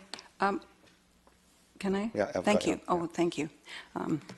I know there's a speaker's list, but I just want to explain actually what happened, because as you may be aware, there was a long hiatus between July 23rd, when we had our last meeting, and our meeting today. And what happened in the interim, and I suppose the language of it is a little prescriptive in the sense that it was specifically referring to the manufactured home parks. But I don't think, my intention was not really, especially when I started doing research about this, was not to limit it only to people who lived in manufactured home parks. But I think that that was probably the triggering for me, is to consider. But of course, there are lots of individuals in our community who could use this. And quite frankly, once I started researching this and talking about it for these service providers, it may or may not be the case that that economic model is going to work in order to replicate the kind of housing that people have. So I hope it didn't leave the impression that that would be the only thing that would be suitable. It might be something like apartments, but I also think that the mixed use is very helpful, in the sense that one of the things we need to consider is that if BC Housing has a preferred model, that's what you have to go with. And it seems to be favorable to have adults and single families and other income-sensitive housing there, which also I would add is very much in conformity with our age-friendly plan, which is intergenerational.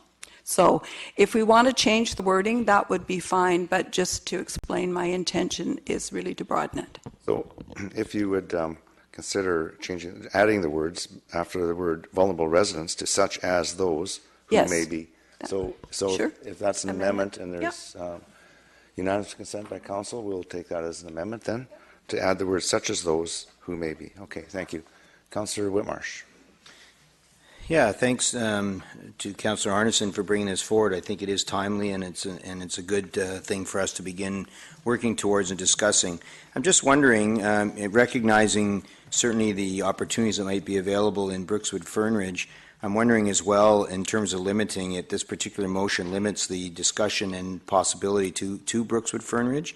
And I wonder if that's really the intent of the mover of this motion, or if in fact it could be expanded to consider all of the township for this, rather than limiting staff to just Brookswood Fernridge. Sure. You're the mover, yes? Well, why not? Why not have some across the township?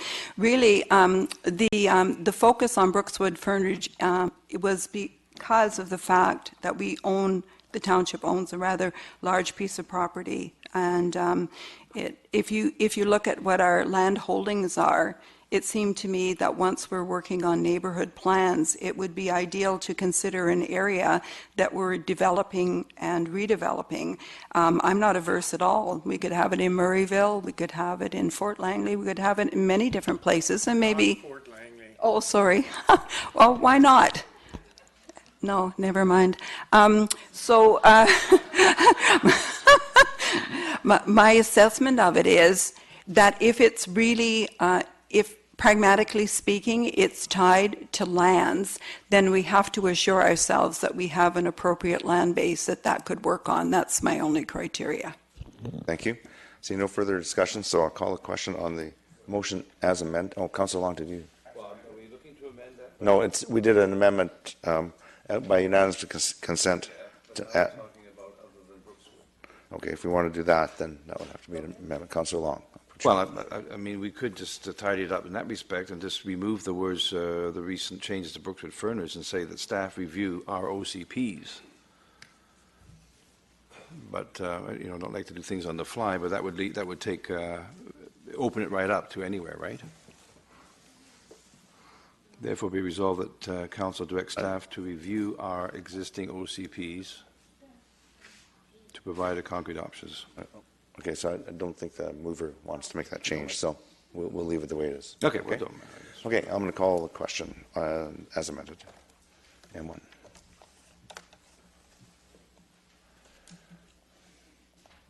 Oops. And the motion carries unanimously, but if you could note that Councillor Sparrow is absent for the vote. Oh, there she is. Oh, there you go. Okay, and so clear the queue, start all over again. Councillor Arneson.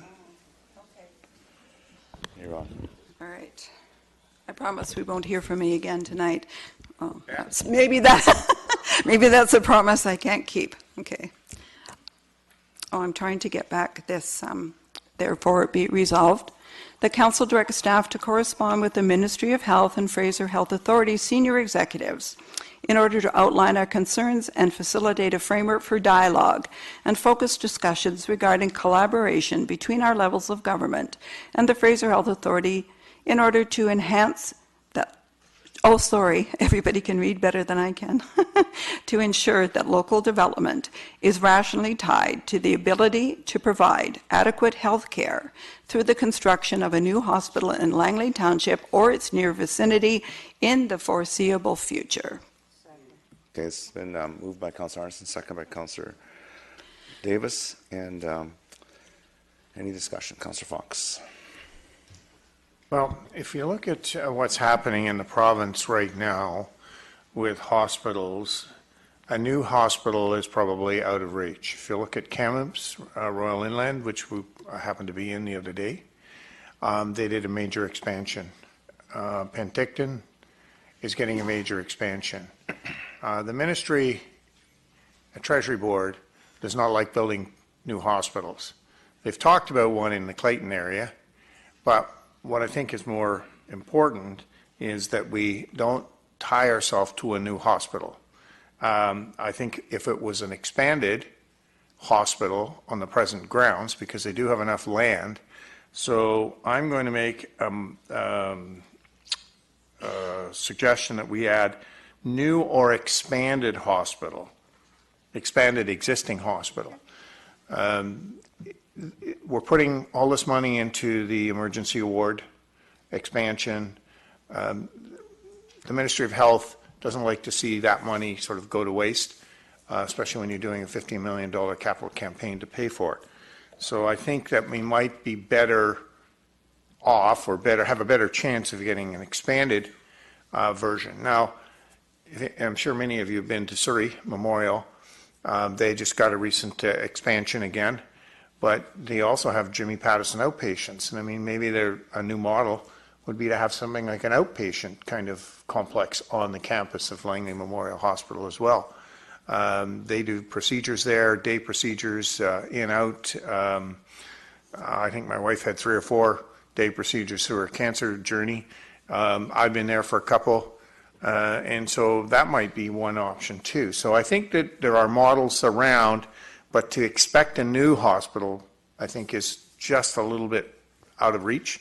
So I would suggest we make an amendment to new or expanded existing, after new in the second to last line, a hospital in the Township of Langley. So you move that as an amendment, everything on Could be a friendly amendment if the mover wishes that to be added. I'm amenable to that. Can I just speak to that? If, Okay, yeah, just to. Sure, one I'm saying amendment, yes. As before I put it in, Yeah. save some time. Go ahead. Oh, thank you, Worship. I just want to say Councillor Fox picked up on some of the things that I was going to speak to when I was talking about the notice of motion. I think it's particularly important to recognize that as a community, we've done some extraordinary community and charitable fundraising, and the new emergency department that we're going to have is going to be wonderful. However, and this is a proviso, I've started to realize, and I do recognize also Councillor Fox makes a very good pragmatic point, there could be more likelihood of getting a hospital sooner if we were to add on to what we currently have, although I'm not sure that from an engineering point of view, what that would look like structurally, etc. But I did want to refer to the fact that Richmond, and it's probably along the same lines, had an existing hospital, and now they have a tower that's attached to it. And that was done on a 1966 building, so that could potentially work here. But primarily why I bought this is that we continue to expand and grow as a community. We're one of the fastest growing communities. So I would like to put our names together with some others that I recently found reference to: St. Paul's, Burnaby, New Westminster, Riverview, and Surrey. And they've all received new capital expenditure for hospital infrastructure, so that could be a variety of types. But I do think it's important. To me, this is a service that we have to provide in our community, and I recognize it is not our immediate jurisdiction, but I'm just hoping that we can work together to try and create a more concrete plan for when we are going to put this forward. Because as we continue to talk about it, and also Councillor Fox, I keep referencing your comments, if we have the land and if we have a business plan, I always feel it's easier to get to your goal. And so I hope that Council will support this so we can start a more robust dialogue along those lines. Okay, Councillor Qualley. Thanks. Yeah, I mean, I think there's already really robust conversation around that from the Hospital Foundation. I think they work really closely with Fraser Health and the ministry about, with the current expansion that's going on with the $50 million for the new emergency room and all of the other, capital projects that they're working on. I mean, the hospice is going to be built there on the same property, so I do tend to agree with Councillor Fox that probably an expansion would come certainly before a new hospital. When you think about Surrey, they're closing in on 1 million people, and they've got a single hospital there. So I think there's a better opportunity for us to expand what we've already got. I appreciate the intent of the motion, and I'm going to support it, but I think that we're sort of taking our eye off the ball when it comes to healthcare in the community. I think we could better support some community healthcare initiatives, making sure that we're building enough doctors' offices and things like that so that our hospital isn't the only point of contact for patients in our community. So I'll support the motion, but there's a lot of other work I think we should be doing with our, our hospital foundation and with our gosh, what is it called where Ellen Peterson works? Division of Family Practice, to help attract more doctors to our community and have better community-based care rather than just relying on our hospital as our only means of service. Thank you. Councillor Richter?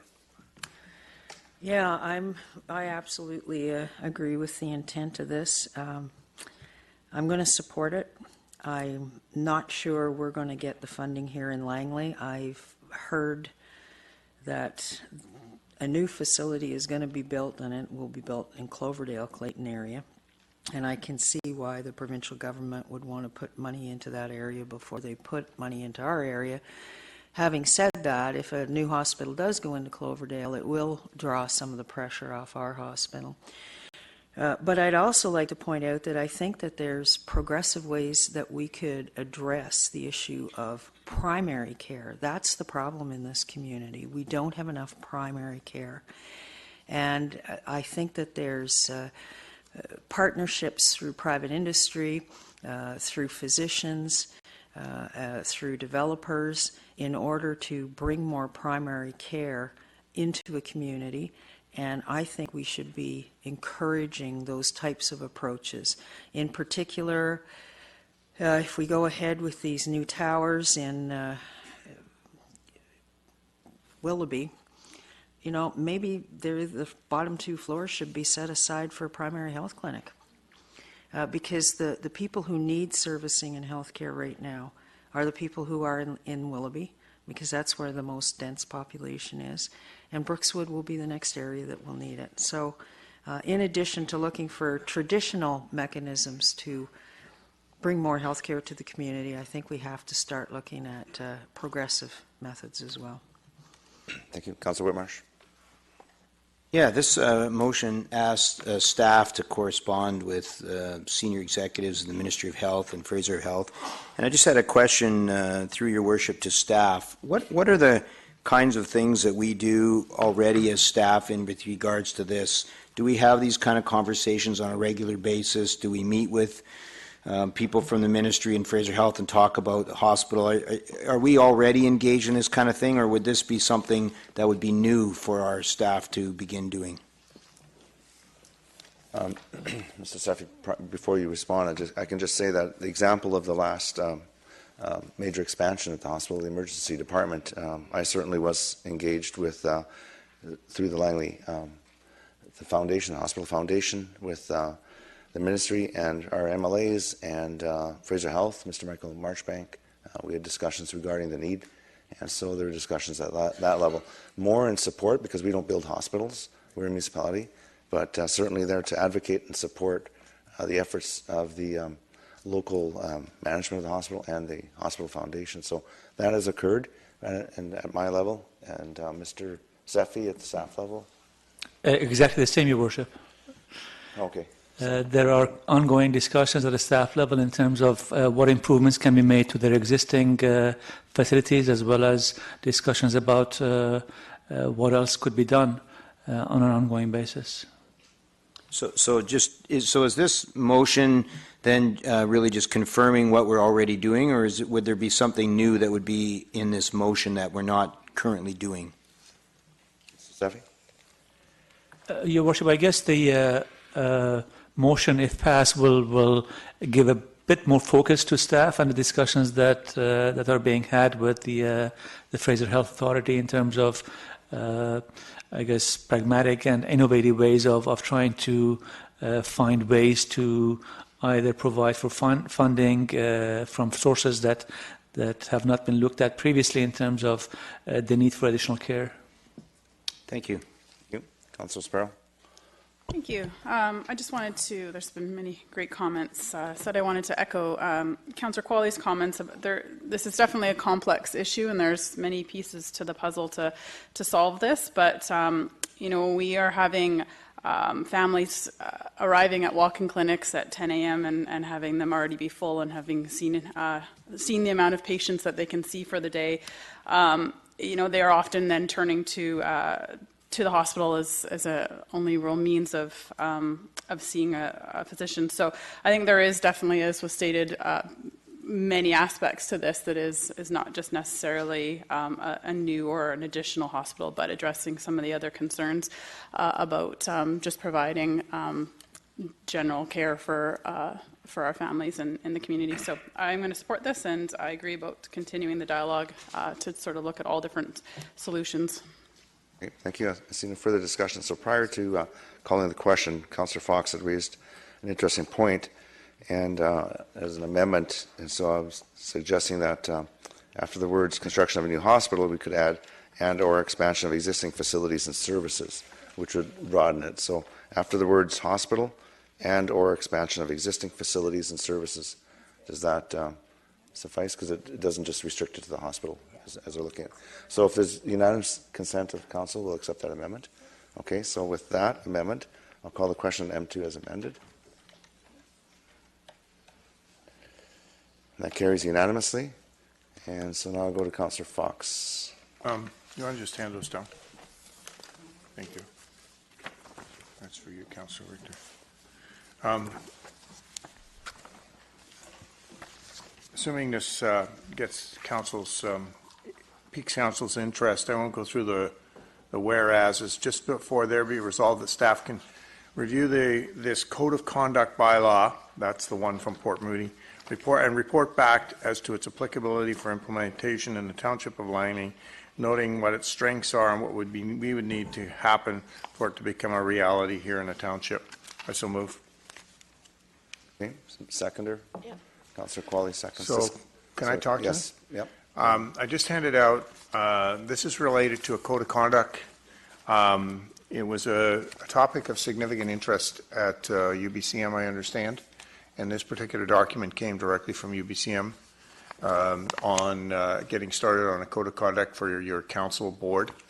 The city of Port Moody just adopted one, the first one of its kind in BC. It was templated out of one that came from Alberta.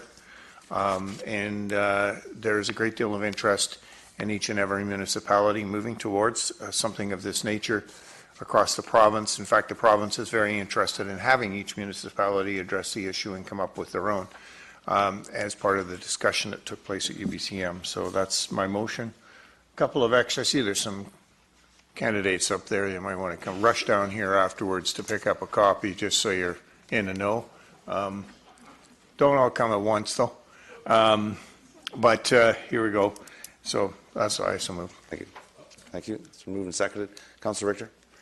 Yes, I'd like to propose an amendment to this. After the word applicability, I'd like to add and legality. So I'd move that amendment. Okay. If the mover is okay with that, we can just Yep. give that as unanimous consent to add that amendment. Okay. Add that word legality after applicability and legality. Thank you. Councillor Qualley. Yeah, I just wanted to say that this has been a topic of the last 3 UBCMs that I've attended. This isn't a new discussion, and the working group for UBCM that created this document that I brought back from the session I sat in the first day at UBCM was really well attended. There's a lot of interest in this from around the province, and I think it's going to be an important document going forward. I think that this is something that perhaps can maybe come very early in the term for a new council, so that it's something that they can work towards adoption of before they get too far into their term. So thanks for bringing it forward, Councillor Fox. Thank you. Okay, I see. Oh, Councillor Davis. Actually, I was just reading what a code of conduct was, and I think a code, in my case, or well, not maybe my case, I think that our parents had something to do with putting a code of conduct in. I'm not going to support this. I think this is a form of muzzling, and I think that it's something that the new council may want to do, but I just think it's a form of muzzling. Councillor Arneson. Yes, thank you, Worship. I've given quite a bit of thought to this, actually, and although I haven't seen, but thank you for bringing the entire draft, and I know that Port Coquitlam has actually adopted this. But I read a newspaper article, and there was some concern, actually, by council members, I suppose, who didn't support this, regarding potential interpretations of subjective kind of behaviors. And now when I look at this and I see some of these, well, I know the audience can't refer to this, but I'll just use some of the language. Members must not engage in specific physical actions or language, such as shaking a fist. Well, I've never seen that happen. Eye rolling. Angela Merkel actually does like a totally astounding eye roll, in case anybody has seen that. It's been seen by millions. Turning backs on people, etc. My tendency is always to consider council does need to be accountable for their actions. However, I'm not sure that this is necessarily, I just think it's too prescriptive, because if there's any consideration, I'm not sure what will happen from time to time if, we're not all behaving on our best behavior. For having a bad hair day, what happens when somebody, gets aggravated? I just think it's partly self-restraint, but also, we have to accept human foibles to some degree. And, I don't think we're going to ever have fisticuffs, at least I hope not. We're far from that. It does happen. Well, not here yet. No, not here yet. Well, that's true. People stab with pens. I mean, there's all sorts of... But see, you just transgressed your own policy. Okay, Interrupting other councillors is not allowed. I'm not trying to be impolite, but that's what it says. So anyways, I'll just wrap up and say I'm not supporting this, because I think council should be responsible as a whole and accountable for their own activities. And I think that we have a respectful workplace policy as well as a community charter that governs these. So I don't think we need this. Thank you. Councillor Sparrow. Oh, well, I think before we get ahead of ourselves and start writing the Code of Conduct bylaw right here, what I believe we're voting on is that staff review and report back whether it's applicable and its legality has been added, and noting what its strengths and what would need to happen for it to become a reality. So that's all we're voting on right now. We're not getting into what it actually looks like or specific actual wording in that. I think that is up for a future council. It says we're not going to have time to do it this term, and that would be a great discussion for future councils to have. I think it notes here that be conducting oneself according to principles such as honesty and integrity, and in a way that furthers a local government's ability to provide good governments to their community. I would have absolutely no problem with having that be a code of conduct that I would sign happily. So I think it will all be determined if this was to pass, and if staff comes back with a report, and if the future council decides that they would like to see a code of conduct put forward, what that looks like and what the terminology would be. And I would imagine it would be broader than just describing one's bad hair day. It would be, a little bit more sort of founded on the principles of honesty and integrity, and a way to further the local government's ability to provide good governments. So again, we're not going to, I think, get into the debates of what the actual bylaw will look like, but more so just asking if we would like to review it and look into it. And I certainly am open-minded to say, yes, I would like to hear back from staff or the future council. I would like them to hear back. Good. Councillor Whitmarsh. Yeah, I certainly support having some kind of code of conduct. I don't think you have to look too far in municipal government, provincial or federal, to see that there'd be well served to have a code of conduct for most of those people. And certainly this document here just has some ideas and questions. It's certainly nothing at all what our document would look like, and I think we should create something for a code of conduct. And I would never think that treating people with dignity and respect is the same as muzzling. You, Councillor Long. Oh, well, I think the motion is asking for staff to report back, and usually at the beginning of any term there's a discussion of conduct and also legislative procedures and so forth. But I guess you can't legislate a good hair day, and you can't legislate common sense, really, or even good manners. But I think you can lay down some principles to follow, and that's, I believe, what this is asking for. Thank you. Thank you. See no further discussion. Yeah, I agree. I think this is something worth looking at. Certainly consistent with lots of other boards in private industry where they do have codes of conduct on their board of directors. And I think looking at it is a healthy exercise, and we'll see what comes of it. I'll call the question. And it carries with Councillor Arneson and Councillor Davis opposed. Is there any other business? Councillor Fox. Councillor Fox. Have a notice motion. Okay. I got to read it out. Whereas council terms are now 4 years in length, and whereas council members run with a platform containing ideas, projects, and initiatives they wish to see achieved, and this should be able to be accomplished within a 16-year period of time. Therefore, be it resolved that the election bylaw be changed to have elected officials limited to 4 terms. I so move. Okay, You know that's what? a notice of motion. It's a notice of motion. We're not sure if we can override the community charter, but we'll discuss that next meeting. What do I Okay, care? motion to terminate. Motion to terminate, please. Termination! Councillor Davis, second by Councillor Qualley. The evening meeting. Okay, all those in favor? Opposed? Carried. And it asks for some decorum on council, please. And thank you. I'll give you my Thank you. apology. Thank you. Okay, we'll just take about a, Mr. Backen. Your Worship, I know the crowd is going to move on, but we have a lengthy agenda, so I'd suggest we take the break after finishing the afternoon session, then do the public hearing. Yeah, we'll do the afternoon. Okay, so we're going to reconvene the afternoon meeting, get that done, and we'll move into the public hearing. Oh, you're good to go. Thank you.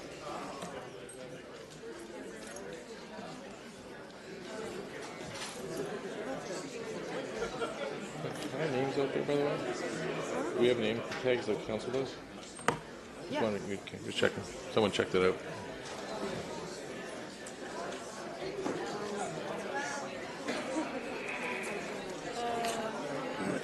Okay, the meeting is now being reconvened for the afternoon meeting. The next item on the agenda is F1. If you can just, yep. Councillor Long, if you could just. Okay, F1 has been moved by Councillor Davis. Is there a seconder? Councillor Arneson, seconds? No. No, we're on the meeting. Okay, so F1's been moved and seconded. Any discussion? F1 has been moved and seconded by who, sorry? Okay, it's moved by Councillor Davis and seconded by Councillor Whitmarsh, and that would council not authorize referral of subdivision application submitted. So, any discussion on that? This is F1. Okay, and okay, I'd like to speak to that. I listening to the submission from the proponents, I believe that they do have a good argument, and I think I'd like to leave it up to the Agricultural Land Commission to determine whether or not this should be subdivided. The property was 2 lots in the past, and that's what I kind of changed my mind on this one. So with that, I'm not going to support that. Councillor Davis? Okay, this is, we not authorize referral. And, yeah, it's been moved. That's what's been moved, yeah. Yeah. In our own regional growth strategy, it says here, point 236B, point 2 on page 9, discourage subdivision of agricultural land leading to farm fragmentation.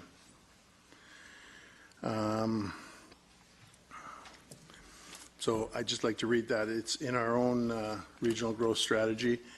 And I think that in the township of Langley, we have the most small lots that we've got too many small lots as far as I'm concerned. So I'm going to support the not authorize part of it. Councillor Long? Well, yeah, the odd thing about this is first of all, it is separated, and as you mentioned earlier, it was separate lots at one time already. So this is an odd one because according to the presentation we had, or the delegation, and according to my maps, there's no way the two can be together anyhow, I guess, because of whatever's in between there, right? So The motion's already been moved to take the staff's report, but I'd be curious to know what the ALC would say about it, and that's why I would probably support referring it to the ALC for their comment. But it's, I mean, it'd be great to say what's just been stated already. We don't want to split up farms, for sure, but here's two separate parcels already. You have to actually leave one to get to the other, so I'd be inclined to not support the motion, but be very curious to know what the ALC have to say about it. Thank you. Councillor Qualley? Well, the only way to find out what the ALC says about it is to support the motion and send it to them so they can But the tell motion us. is negative. Or, sorry, that's the only way to find out, is to actually ask the ALC. So because the piece was two parcels before, I'm not going to support the motion to not refer. I think I'll send it to the ALC, and I wish this is where the things were different with the ALC. I wish they had more people on the ground. I wish they had a better way of coming out and actually assessing what we're dealing with on the ground on an individual basis, and not just, sitting in a tower somewhere deciding what's best for farmland, but not necessarily what works for our actual farmers. So I'm not going to support not referring it to the ALR, so hopefully it does get to the ALC for an opinion. Councillor Richter?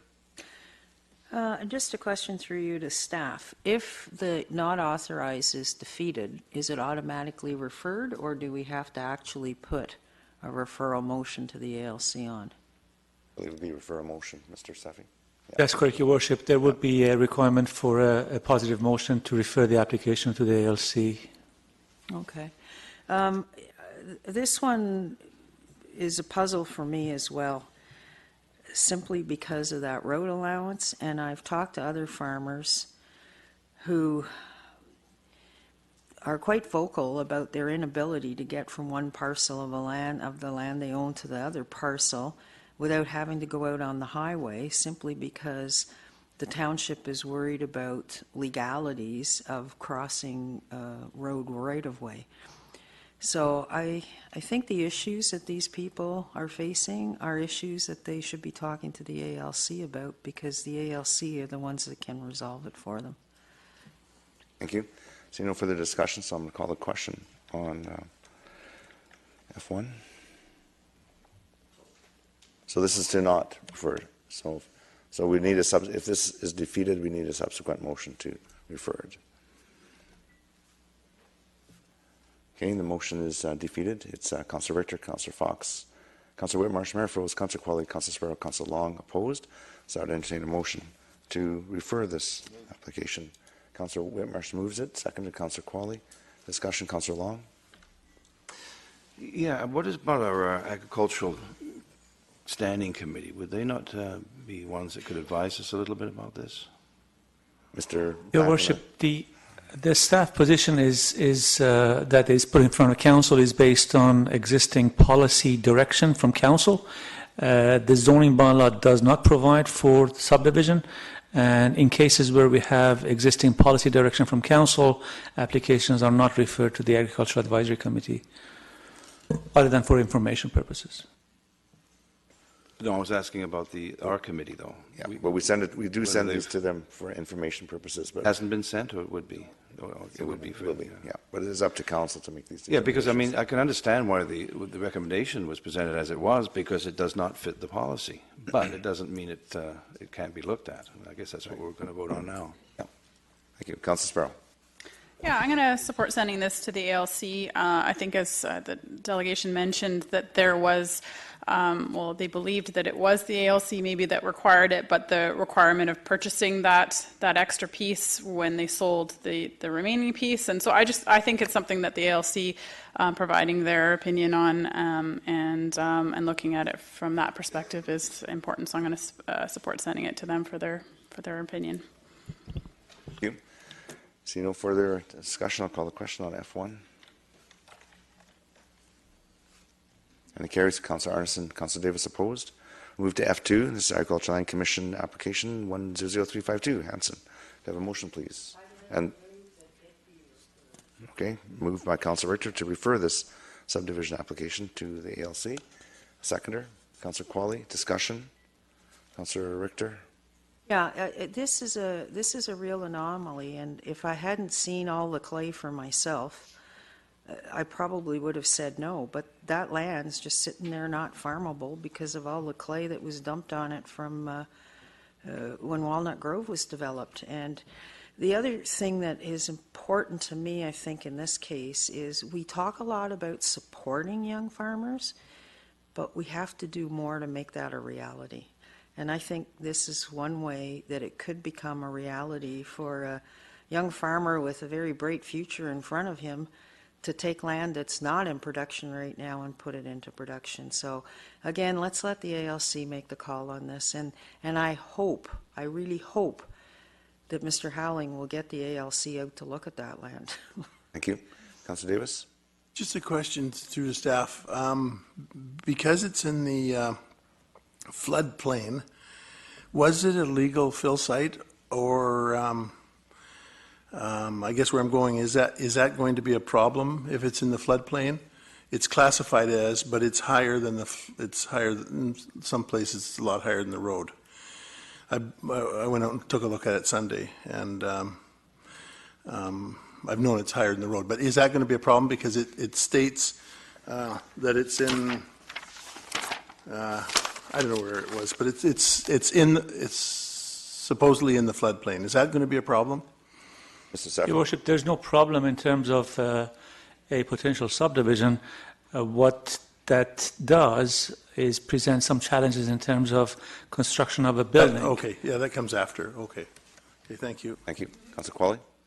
Yeah, thanks. I mean, just like the last application, I mean, these applications tonight are the reason I struggle with all these issues with the ALC, and I really do wish they were more in tune with what actually goes on the ground. And, you know, I appreciate that this is exactly the kind of innovative agricultural startups we should, you know, be working to support. So I'm going to support the referral to the ALC, and hopefully, I mean, if Mr. Howling can get the ALC, you will have found yourself a minor miracle. So if you can get them to come to the township and actually lay eyeballs on your project, let us know when they're coming, because we have other things we'd like for them to do when they're here. So, yeah, hopefully it'll get to them and they'll be able to have some actual discussion with you about the use of the property.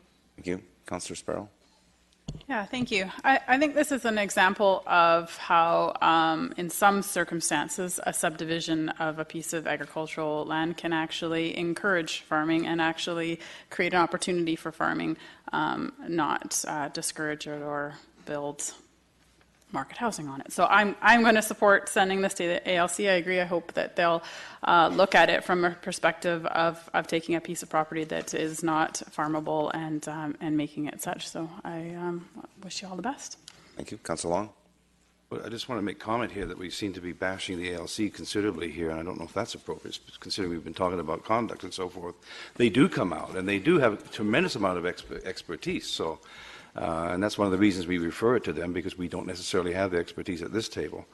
But at this particular one here, I would say the opposite to the last one. It's one piece, and in all due respect to the presentation, which was very convincing, there's still nothing going to stop somebody putting a greenhouse on top of that clay. I don't know why you actually have to subdivide it to have that go. I guess there's some financing issues, but maybe they can be overcome.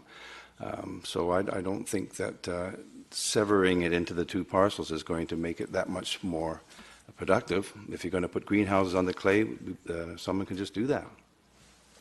Thank you. Call the question now. F2. And it carries. Councillor Davis, Councillor Long opposed. F3 is Agricultural Land Commission application 100355. Engelhardt, could I have a motion, please? Yeah. Councillor Fox moves, Councillor Arneson seconds. Discussion on F3? Seeing none, I'll call the question. And carries. Councillor Davis opposed. Move to F4, Agricultural Land Commission application 100357. Councillor Fox moves, seconder. Yep. Councillor Qualley, discussion. Councillor Fox. Yeah, thank you. I think this is a tremendous step forward for our community in the bigger picture. This is private use of public sidewalks.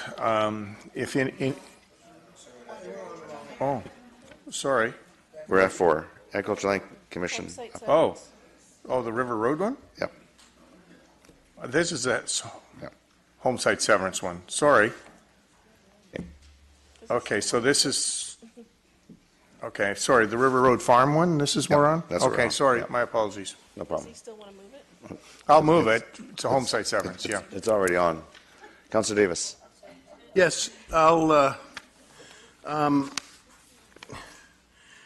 actually, this is a homicide severance, and you'll be quite surprised, I guess. I'm going to support it because it is a true homicide severance. I just was wondering, again, it is in the rural floodplain, and that's not an issue. It goes right around. If you look at the picture, it follows the slough right around. And I just would wonder why on this one do we have so much information? Is it to...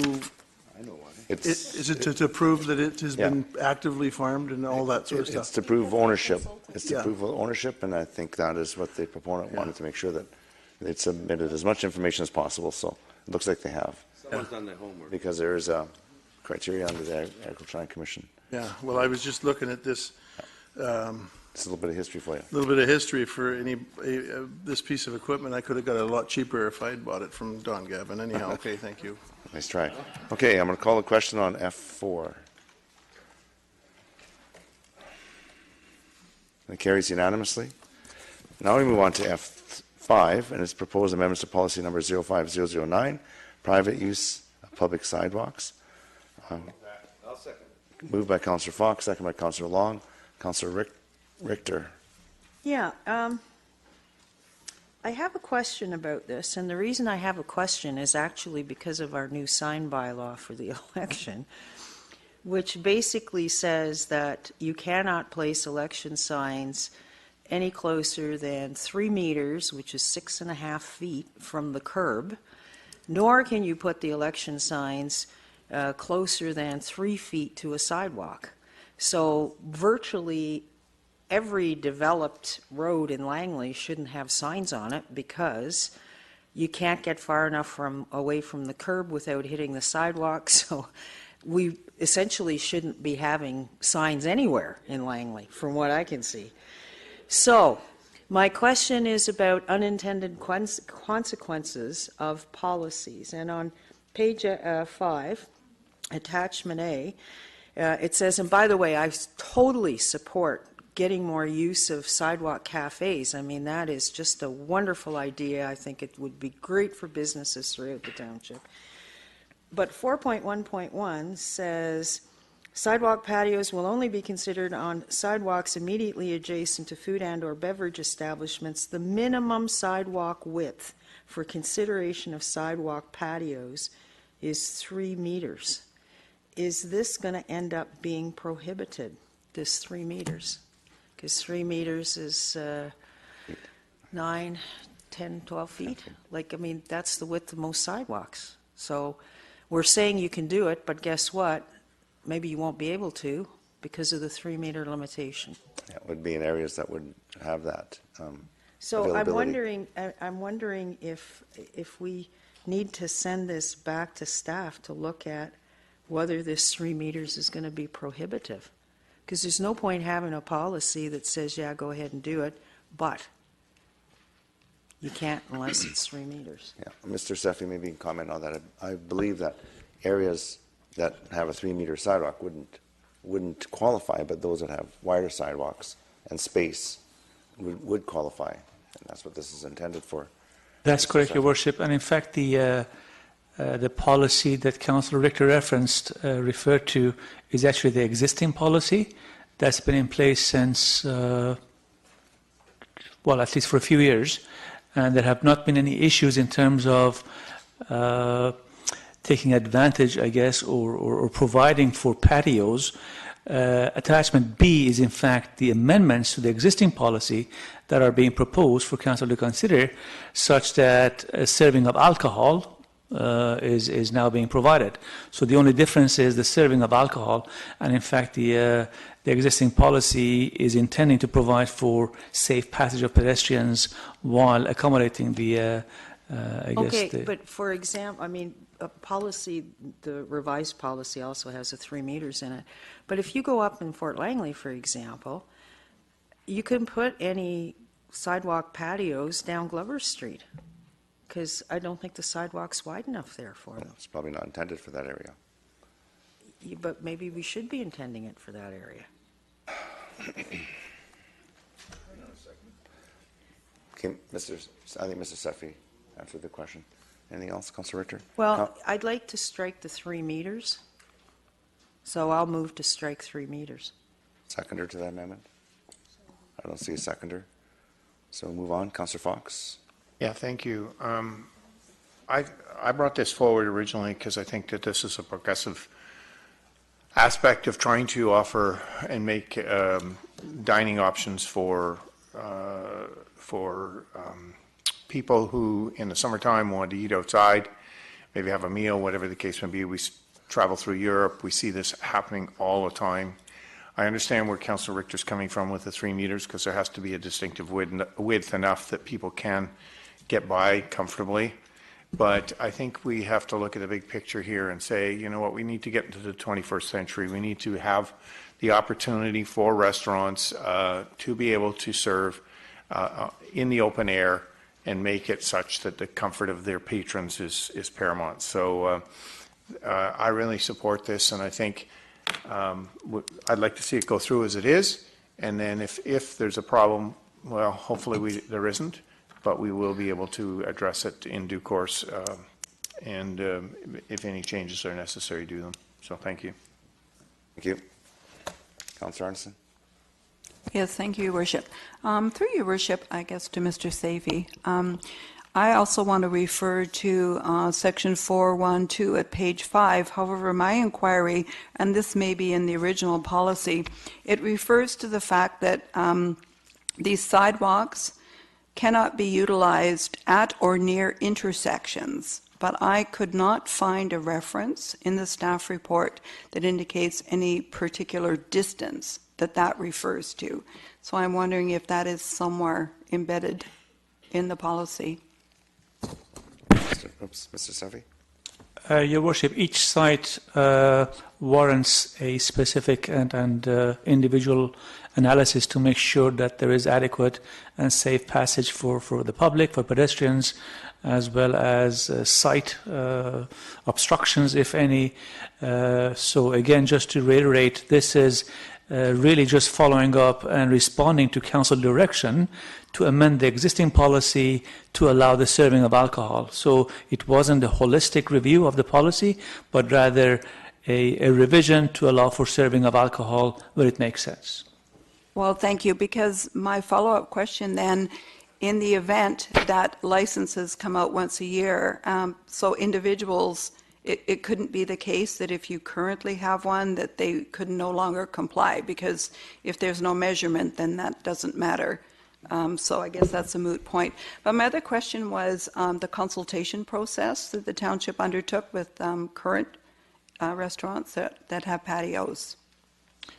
Your Worship, the analysis was limited to, if you will, to a review of practices of other jurisdictions.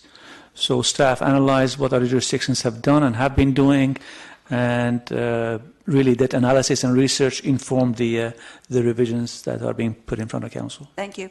Councillor Davis.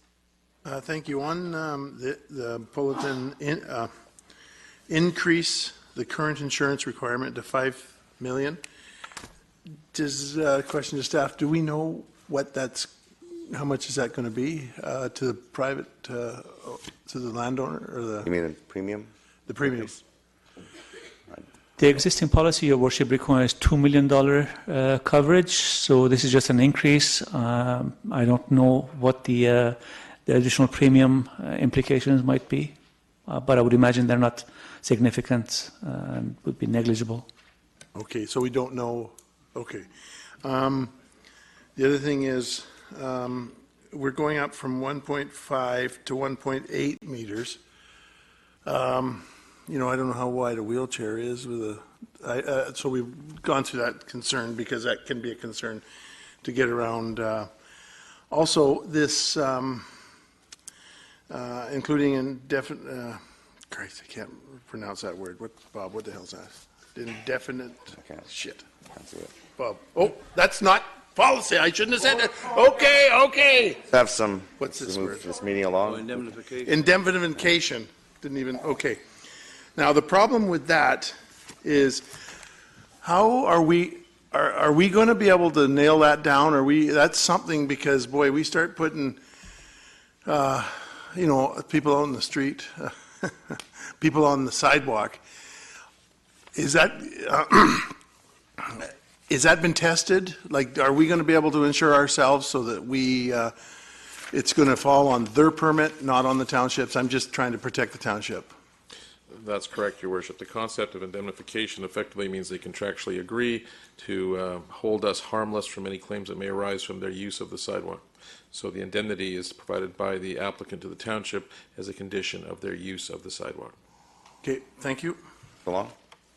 Yeah, I don't want to extend the conversation too far, but the patios are already there, right? So we're not changing how you can build a patio, I don't think. I'm not trying to, you know, change measurements or anything. The patio is existing, and now they can be licensed. Up until now, they can't be, so. Thank you. And, increasing the liabilities probably should have been done anyway, because you have to do that on your car now. $2 million isn't enough. Okay, thank you. I see no further discussion. I'll call the question on F5. And it carries unanimously. Ms. Bauer, the procedural bylaw says 10 o'clock for the evening meeting, but we're now in the afternoon meeting extended. So do we need a motion or do we just carry on? I'm just not sure where we are. I don't believe we do. Okay, thanks. Okay, correspondence G1, motion to receive. Thank you. Councillor Fox moves it. Seconded. Councillor Qualley. Discussion on that. Seeing none, I'll call the question on G1. Carries unanimously. Minutes of committees. We have Council Priorities and Heritage Advisory Committee. Receipt. Adopt. Okay, moved by Councillor Fox, second by Councillor Davis. Any discussion, errors, omissions? I'll call a question on each one. Okay, and that carries unanimously. And H2 is a Council Priorities Committee recommended action. Councillor Long, second by Councillor Sparrow. Discussion, Councillor Richter. Yeah, I just want to ask you, through you to Mr. Backen, will us adopting this recommended action tonight lock the new council into this list, or will the new council have flexibility to change? Mr. Backen. Flexibility, Your Worship. This, I think, dates back to a motion from the spring. There was then a referral of it to the CPC meeting, which occurred just in August. So now we're just catching up with this. So this would represent effectively the priorities for this year. Next year, there may be new priorities, which may include these or may be different. Okay, thank you. Councillor Arneson. Yes, thank you, Worship. Through you, I guess to Mr. Backen, just the assurance that, in fact, because I was wanting to add some new wording to this because I had some concerns that really there wasn't a lot of time for assessment and I didn't want to fetter the new council. So you're basically saying that the new council will be able to deliberate on this without having any concrete framework or timelines or funding attached to these proposals. Effectively correct, Your Worship, yes. Thank you. Councillor Fox. I just wanted to mention page 3, H1 page 3, mentions the 16th Avenue corridor widening at $190 million. Everybody wants 16th widened, but I don't think they want to pay $190 million last time I checked. But I did want to make reference to the fact that the township is working in conjunction with Surrey and Abbotsford to keep the issue of 16th Avenue on the radar and on the plate in discussions with the Ministry of Transportation and the Minister themselves. So I appreciate that. Thank you very much, and keep the conversation going, even though I won't be here. We will. Okay, no further discussion on H2. I'll call the question. And it carries unanimously. Yeah, I got you. That's your negative. We got it. We got it. All right, Councillor Qualley, other business. I'll put your mic on. There you go. Thanks. This has been in the package all week, so I'm not going to read all the whereas. Council's had time to review the motion. So therefore be it resolved that the Township of Langley directs staff to apply for the UBCM Community Childcare Planning and Community Childcare Space Creation Programs, and that the Childcare BC New Spaces Fund to do a childcare needs assessment and come back to Council with a recommendation of ways to potentially avail ourselves of this new funding opportunity to create childcare spaces. Thank you. Second by Councillor Sparrow. And can I just speak to Sure. that really quickly? So this week at UBCM, or last week rather, the province and UBCM announced $1 billion in funding for childcare spaces. Any municipality, any school district can apply for it. You can apply for multiple grants inside the municipality, and basically it's up to $1 million per occasion for capital improvements to a space on municipal or school district-owned lands. One specific municipality has applied for 18 and will be receiving $18 million for 18 specific projects within their municipality. So this motion basically asks staff to apply for a needs assessment, which would be covered by a $25,000 grant. We won't be going out of pocket on this. The grant comes from UBCM. And then once we've assessed our needs, this council can decide how to best proceed with the $1 million applications, but you can't do that without the needs assessment, and the needs assessment money disappears in January. So that's why I brought this forward tonight, because it's a limited time to apply for the $25,000. Thank you. Councillor Richter. Is there any cost to the township? Can a needs assessment be done with $25K? They have experience doing it for $25,000, and they have their team that does the needs assessment with that, and my hope was that they would perhaps base the needs assessment in consultation with our social planner to talk about our social and make this perhaps part of our social sustainability strategy moving forward. So no, there's no cost. Thank you. Any further discussion? I'll call the question on. Oh, sorry, there is a question. Oh, no, okay. Okay, call the question on I-1. And it carries unanimously. Is there any other business? Councillor Fox. Yeah, thank you. Two things I just want to mention quickly. Just as I prepare to exit this position, it's really nice to see some of the things you worked on for about 7 or 8 years come to fruition. This is a real safety issue for our first responders, and it's highlighted in the ECOM publication. This picture here of our firefighters with their new radios, 700 megahertz radios. I started that discussion when I was on the ECOM board, I don't know, 8 years ago, I guess now. And it's continued through with Mayor Froese and so on, but it's nice to see it finally come to fruition. That's a safety thing for our firefighters. The other thing is, just quickly, item number 19 on the July 26th, everybody remembers all that, right? July 26th distribution list was a letter from Gail Wade asking for consideration in next year's budget of a light at the corner of 240th and 56th Avenue, if you know where 240th and 56th. So I'd like to make the letter goes into a rationale why it should be there with Poppy School and so on and so forth. But I'd like to make a motion to refer that to the 2019 budget deliberations. Which moved by Councillor Fox, second by Councillor Davis. Any discussion on that? Okay, Councillor Davis. Could because 56 has got a roundabout, 240th is just horrible because there's no slug and you can't get in. And another one that's really bad is it 220th? Just 224th. That's where the big accident was the other day. Yeah, 224th. Would it be possible to put that one in also for consideration? Because absolutely, those two, there's a hill right there, and okay, that's fine. 224th and 240th. Yes. Thank you. Okay, so with unanimous consent, we'll take that amendment. Councillor Arneson. Oh, this is on the motion. sorry, I apologize. Okay. Worship, just to clarify, 224th and 240th, those are two streets that don't intersect. 224th and 56, is that what you're saying? Yeah, 56. Two separate lights. And 224th and 240th. They're two different. Okay, Yeah. got it now. 56. And if you want a reference, that's item 19 on the July 26th distribution list. Letter from Gail Wade was the originator. Thank you. So I'm going to call the question on this motion as amended. Carries unanimously. And so now we're back. Councillor Fox, you're done? Councillor Arneson, you're on? Yes, thank you, Your Worship. I just wanted to thank Ms. Bauer. She gave me the explanation of what needed to be done. So just by way of background, this notice of motion that was supposed to have been received, there was a technical problem, and it is time sensitive. So on your table, it's related to item 11 on our September 17th distribution list. And basically, I'll just read it out.